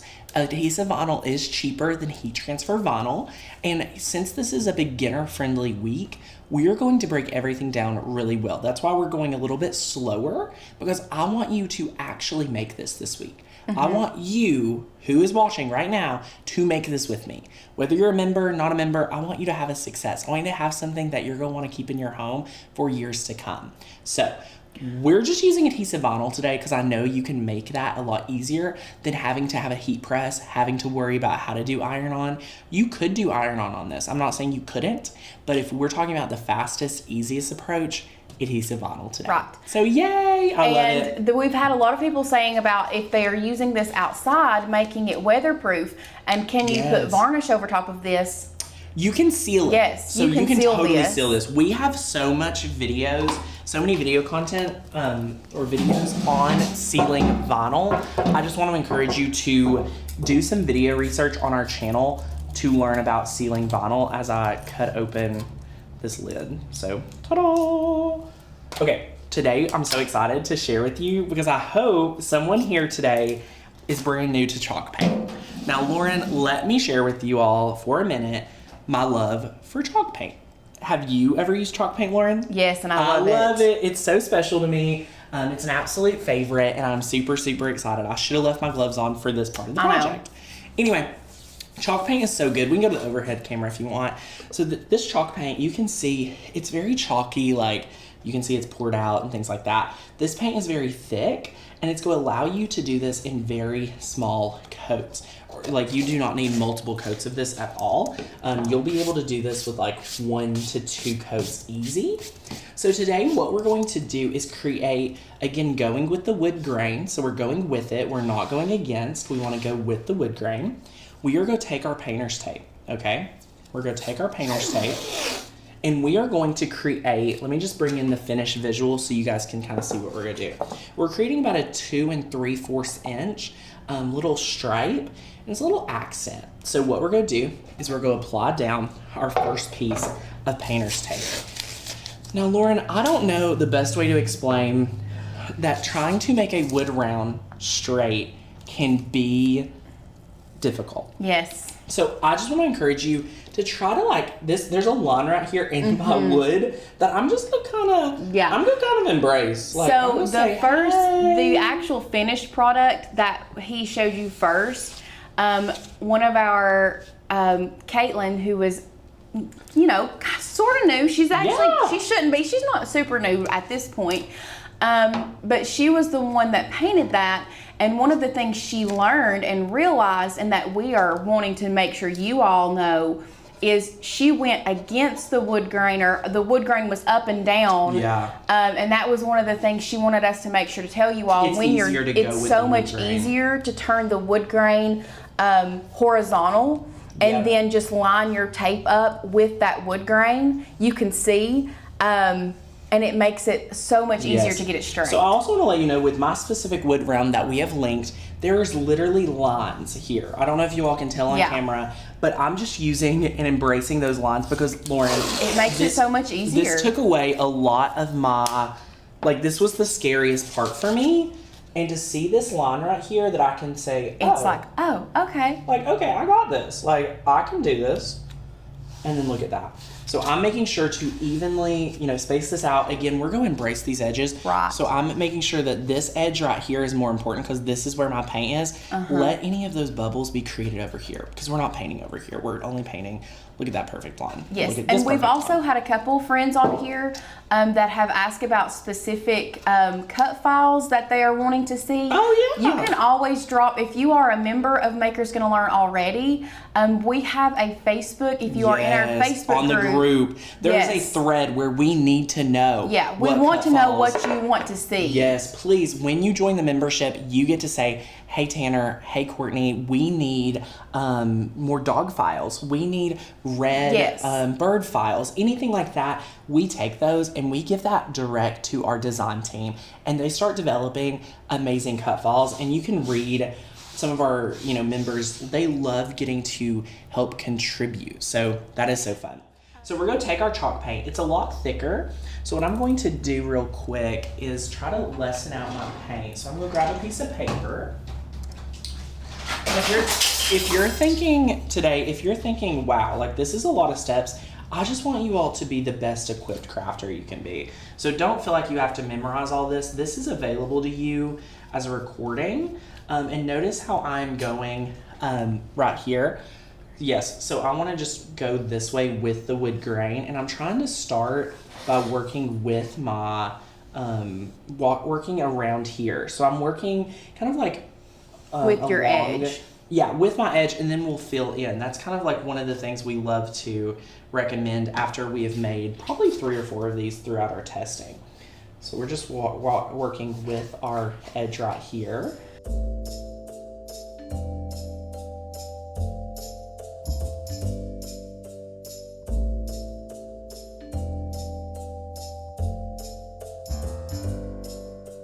So look at this. So I'm painting my edges right now. So as you can see, painted the edge, and then we've got the first coat. This is a 2-coater, I can already tell, but the chalk paint will dry matte. So what happens here, leave this just like this, let that dry, do a second coat, and then you'll have it ready to go.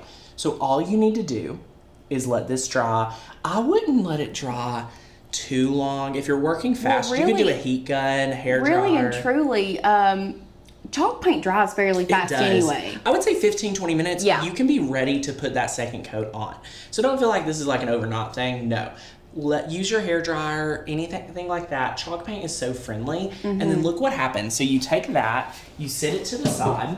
When you come back, bam, this is what you have. Look at this right here, my friends. It is so good, so easy, and so awesome.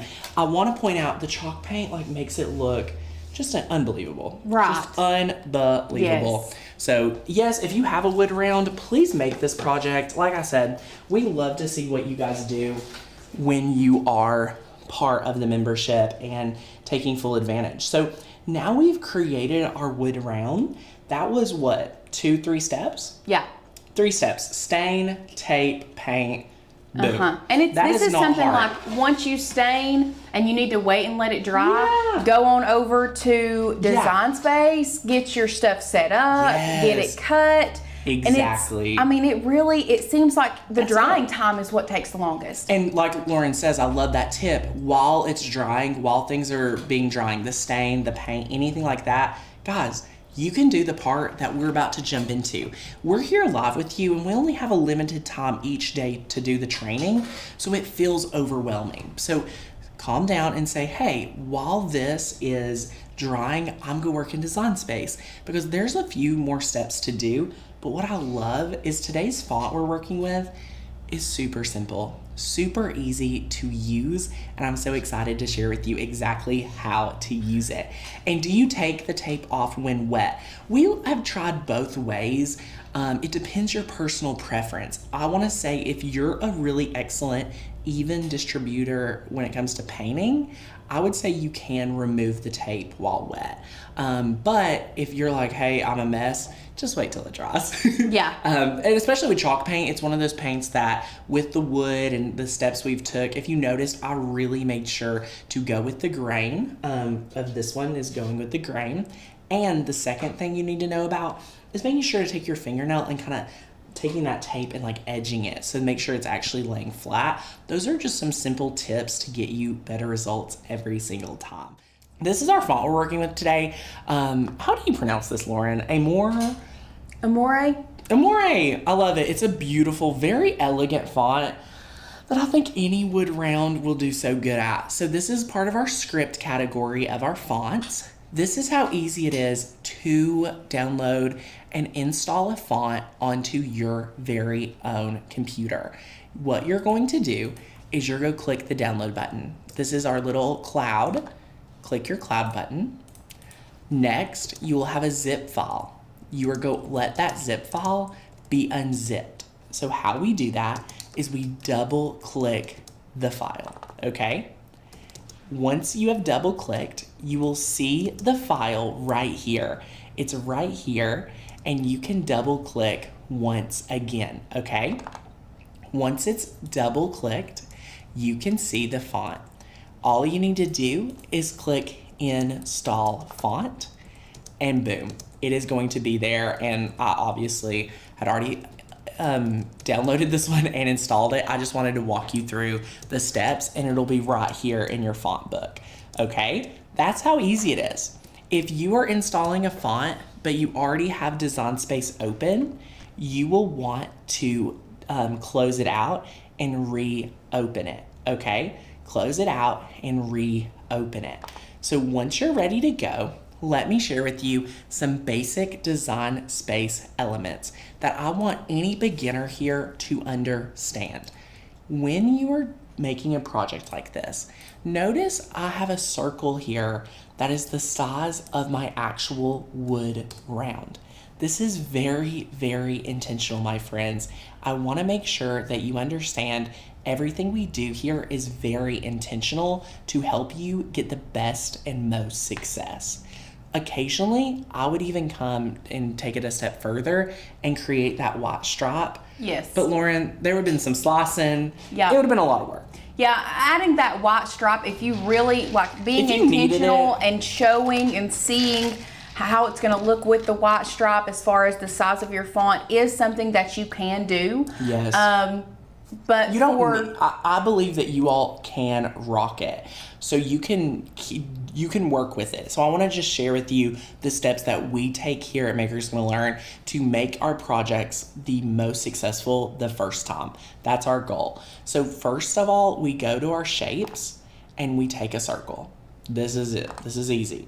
You take the circle, you go up here to the size, and you type in 18 inches because we're using that 18-inch wood round. I take it a step further just so that my head can really wrap my head around it. Click on the color, change this to the brown. That way you know a tan color represents my wood round. Step 2, grab a text box. Make sure you select your amore right here, which is love in Italian. Thank you for letting me know. Our love font in Italian. So we'll click that and we're gonna type out our last name. Now we're using Crawford for Caitlin, who is a new craft producer. I cannot wait for you all to meet Caitlin. Guys, we would love any prayers. We have so many new employees starting. We're so excited. We have an office manager, a director of marketing, a craft producer, an email marketing specialist. I mean, we have a lot. It's gonna be great. So we would love any prayers. But anyway, this is one of our craft producers. So we're gonna use her last name, Crawford. So we just wanna spell that out. Now, once we have spelled this out, we're going to make it a little bit larger. So I'm doing for my last name here on an 18-inch round, we're doing this at 13 inches wide. I feel like that's enough space to where it's not too much, that it's overwhelming the wood round, but it's just enough to make it really elegant, okay? Next step, we need to grab another text box. So we're still selecting our same font, and we're going to type out EST, which stands for established. You could put a dot if you want, but here's the secret. I don't want you to worry about weeding the dot. You'll lose the dot. We just eliminated the dot. Don't tell anybody, okay? Don't kill me.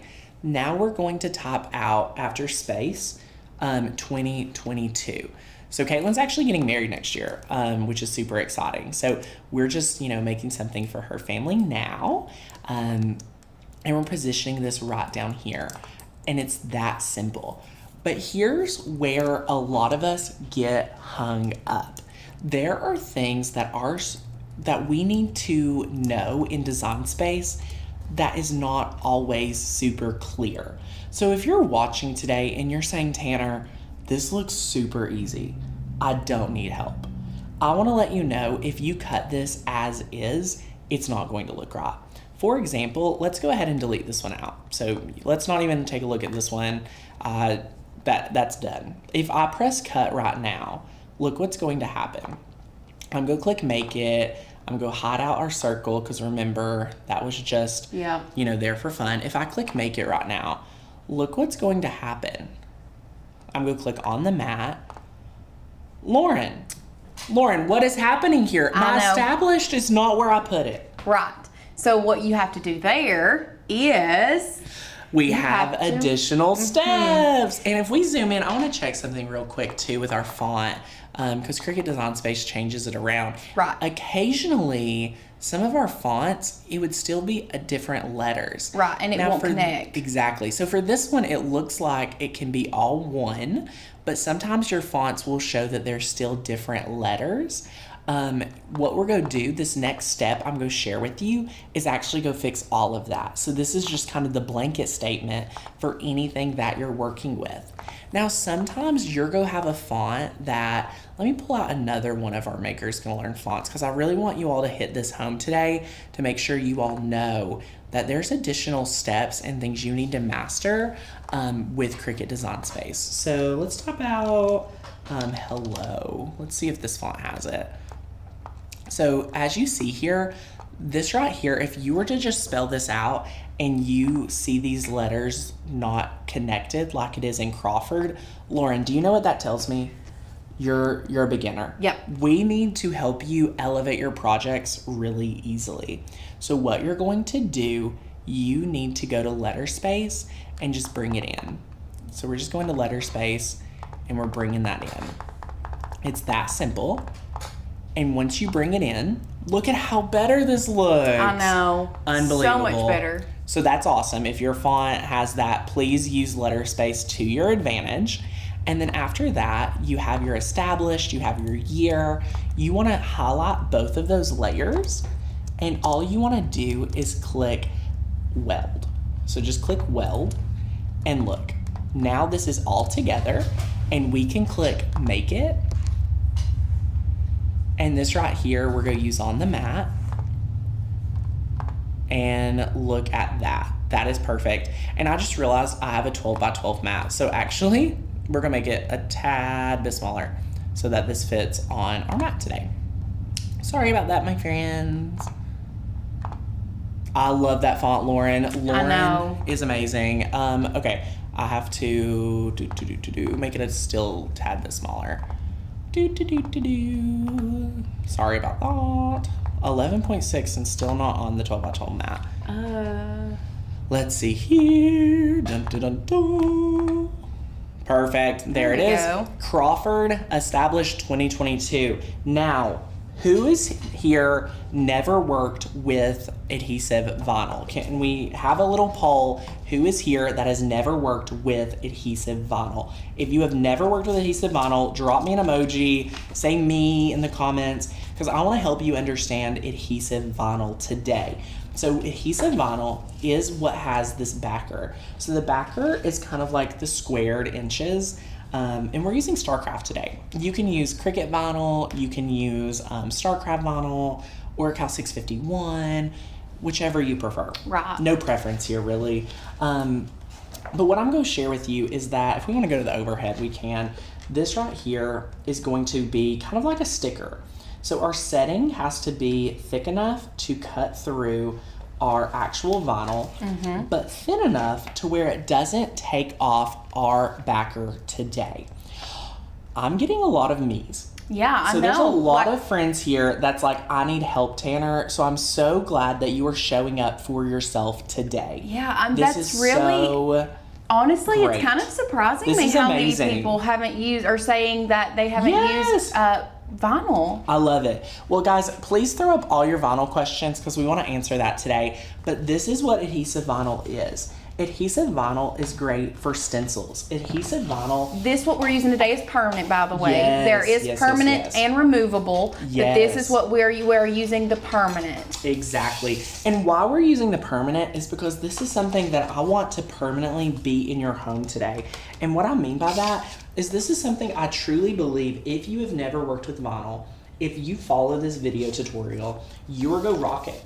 And what I mean by that and what that looks like is you having an amazing project that you're going to have in your home for a very long time.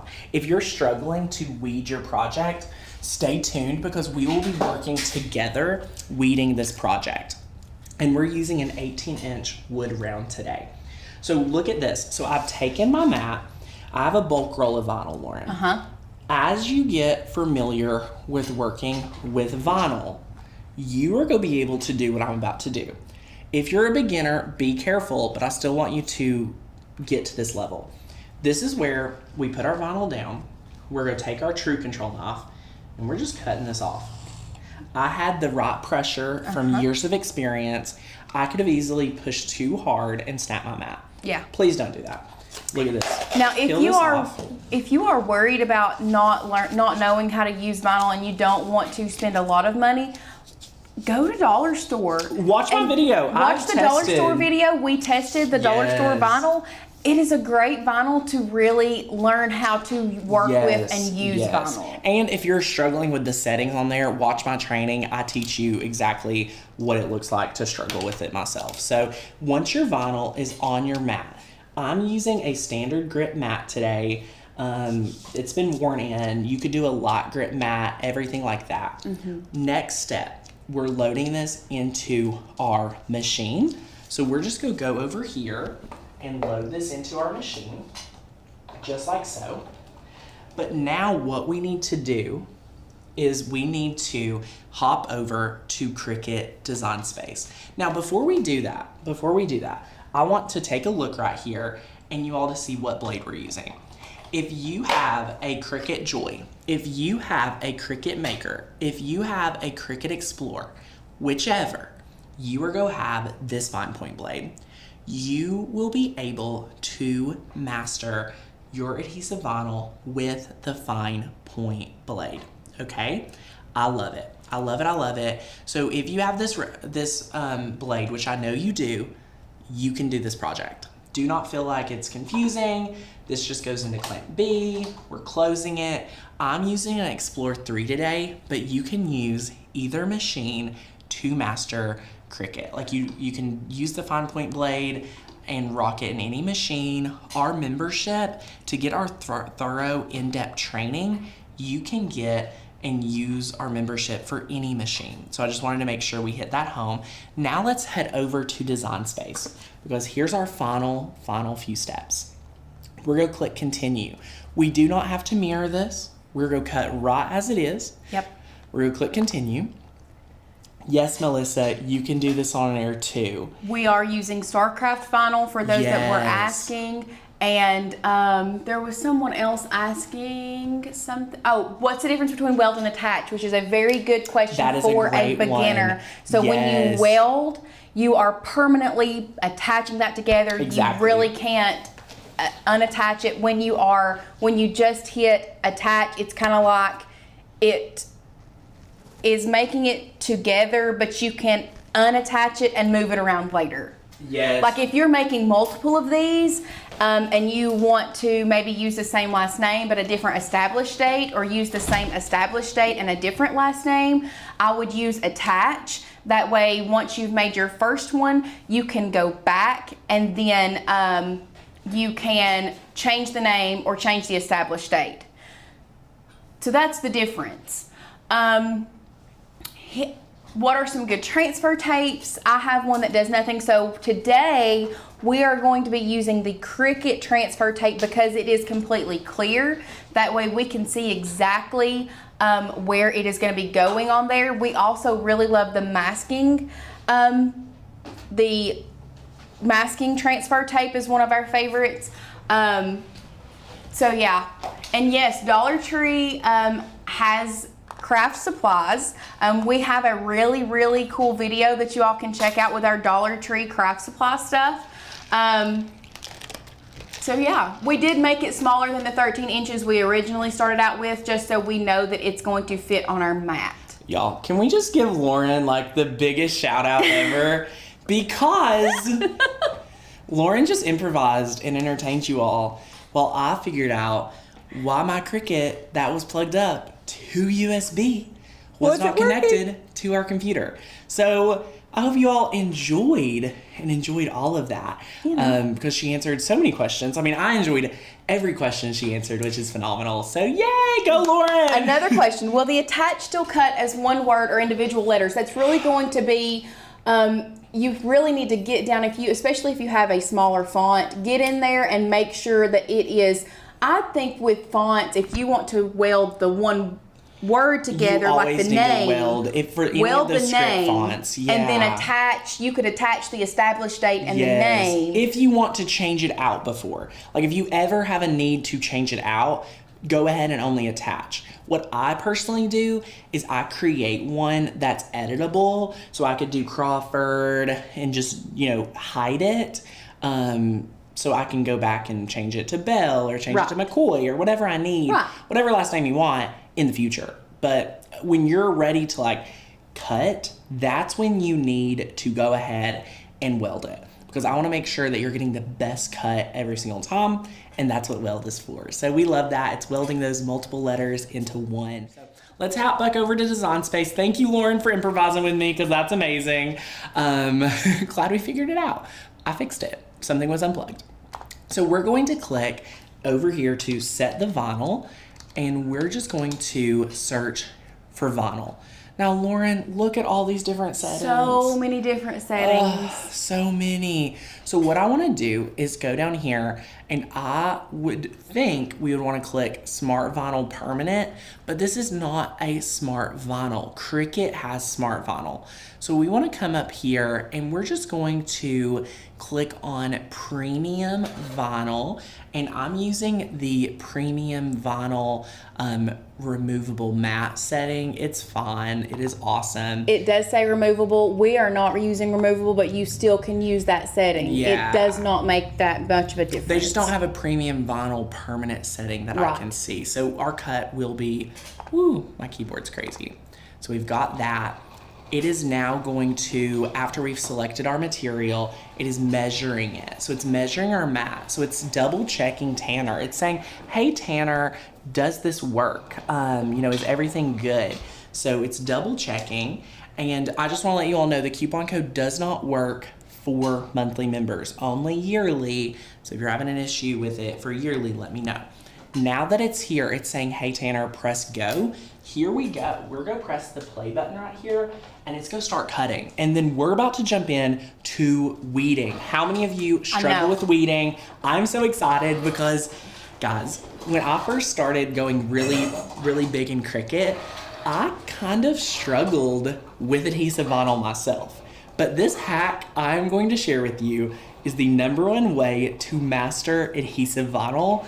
It will change your life. Like, I just want you to be prepared for a life, like a change. And if you're saying, Tanner, I've never used adhesive vinyl, this is going to change your life and you don't even know it. So just soak it in.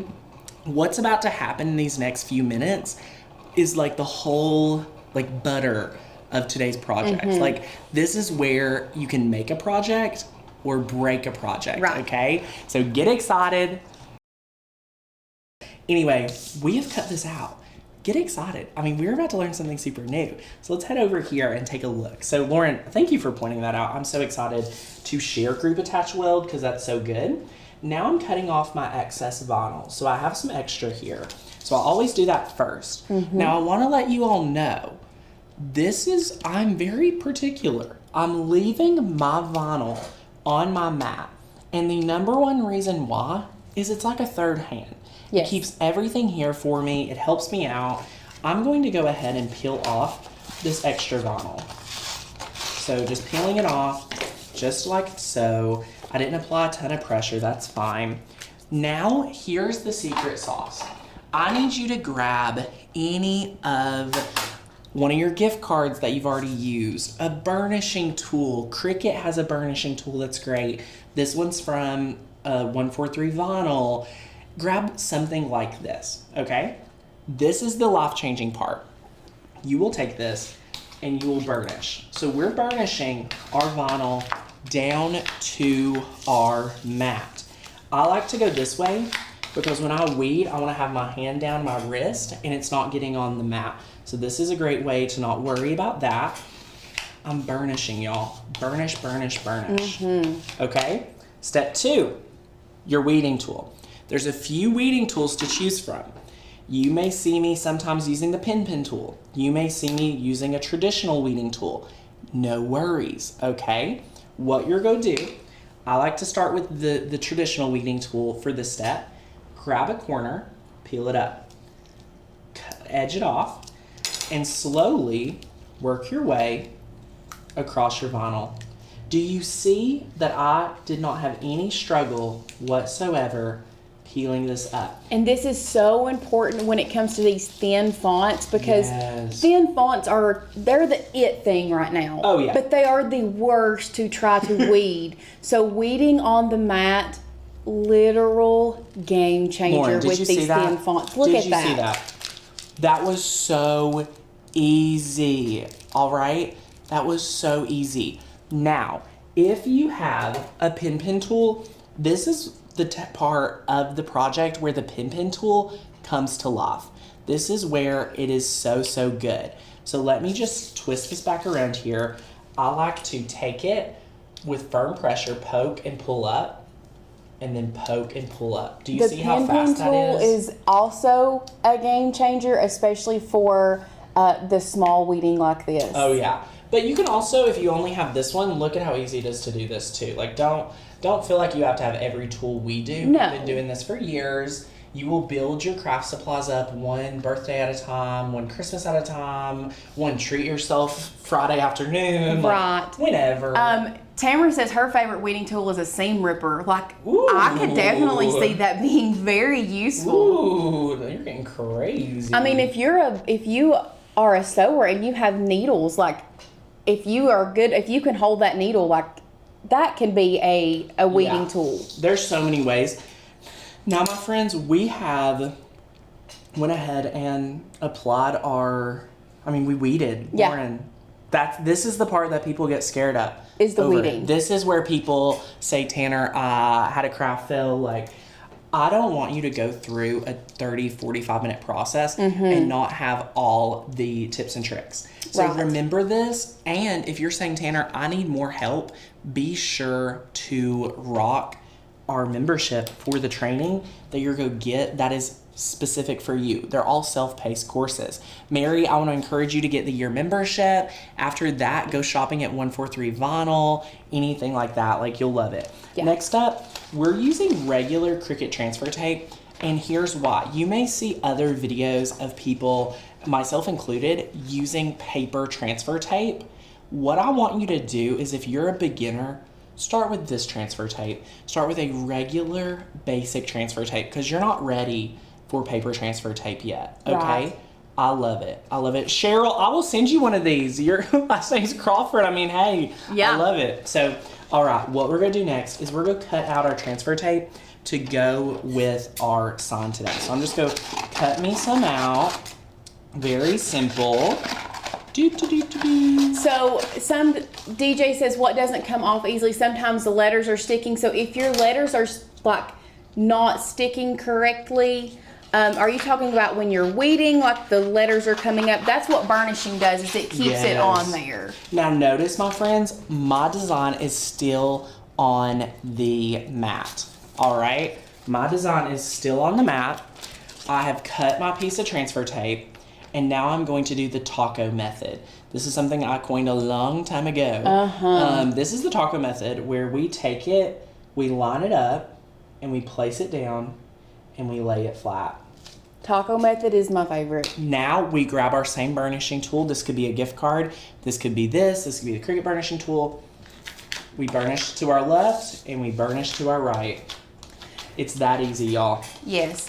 And the Cricut, in all honesty, the Cricut transfer tape is a little stickier than some. And if you are finding you're having trouble with that,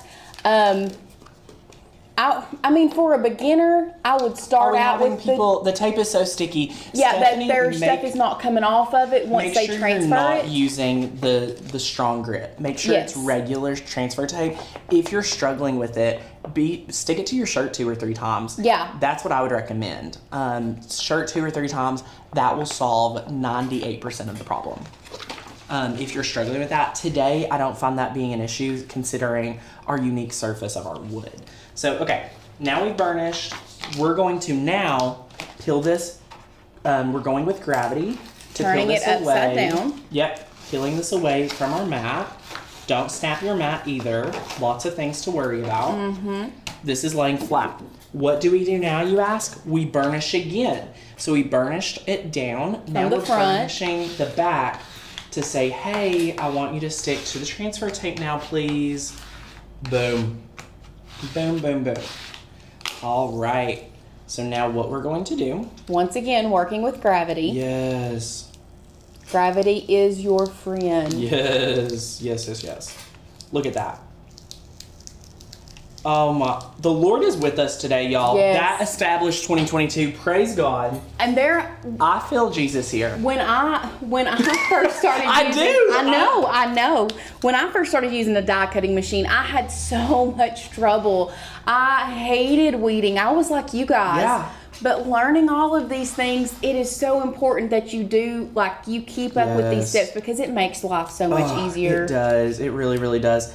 Now, look at this. So we're going to line up our established 2022 on the line, and then look at how Crawford is perfectly just right in the middle. So that is going to be so good. I like to do the taco method once again, laying it flat, and then once the established is lined up, we can lay it down, and we can grab our burnishing tool again and just lay it out. Now for this, for some reason, this came out darker than our finished. I'll bring in our finished in a minute. Yeah. But that's okay. Look at this, y'all. We're burnishing again, and then we're gonna peel it back. We're peeling it back. So we're just gonna have this down here. Sometimes you have to tell it to stay down. So I grabbed it, and you can just like get the burnishing tool. Be sure to burnish. Like, I am always a fan of burnishing really, really good. We had somebody ask, what does burnished mean? There's Google definitions. You could pull it up if you wanted to Google it. You don't have to. There's people that have questioned my burnished description. Burnishing just means like we are kind of making sure it transfers over. That's a great question. I could pull out my Cricut Bible and tell you the correct definition as well. You could also reuse this transfer tape. I just want to let you all know. Well, I just ripped it a bunch. But not if you rip it, but you get the, you know. Yes, look at this. So this is what you're able to make. This is the lighter stain, which I recommend with the brown. So that's awesome. And will you drop Molly Cares the link for Design Make Sale? It is in our special links. Yes, Molly Cares, you can sign up for that. Yay, I love it. But yeah, this is awesome. And we've also had some friends ask, how do you move your fonts or cut files from your membership to Design Space? So what you would do is you would go in there, actually where Tanner was at right there. Yeah, download you would hit the little cloud with the arrow, and that's going to download your font. You're going to go open that up, and then you are going to click on that and then install font. And this is all on super simple. This is on Mac, but it's very similar on Windows. And then you would close out Design Space and reopen it, and it should already be there. But what I really want to encourage you all is we have a video for each. So uploading a font really slowly, uploading a cut file really easily, both in there when you get the membership. So we'll walk with you, we'll help you get started, and you'll love it. So that is super, super exciting, and I cannot wait. But for our friends that are like, Tanner, I need help understanding group, attach, and weld. So let me just go ahead and grab something that I can explain to you, what that looks like. So this is hello. Hold on one second. I'm just getting us an example. So remember here, we just worked with hello, and hello is right here and super confusing. So what we need to do is, say we bring these letters together. So letter space comes in here, and this is right here, so it looks good now. If we were to ungroup this, that means each letter is now separate, all right? So if you want to group that back together, you select all of these and you click group. Now group is only going to transfer over on the mat. So now I can move this around together, okay? This is all together. But guess what happens when I attach it? So if I go ahead and click make it for right now, for example, look what happens. It's just grouped, so it's not going to show up anywhere else. So look at this, my H, my L, my LL, my E, all of those are in its own world. They're not together, even though, look, it's together on the canvas. Right. It doesn't transfer to the mat. Now let's say we click attach. So you're like, okay, I did it. They're all going to stay together. But notice that our image, if you can notice that next time you're doing it, is a paper clip. What does a paper clip normally mean? A paper clip just puts it all together. Then you can take it off. You can take it off. It's not permanent. Right. So look what happens when we click make it with our little attach. Attach here. Look, I want you all to see this really well.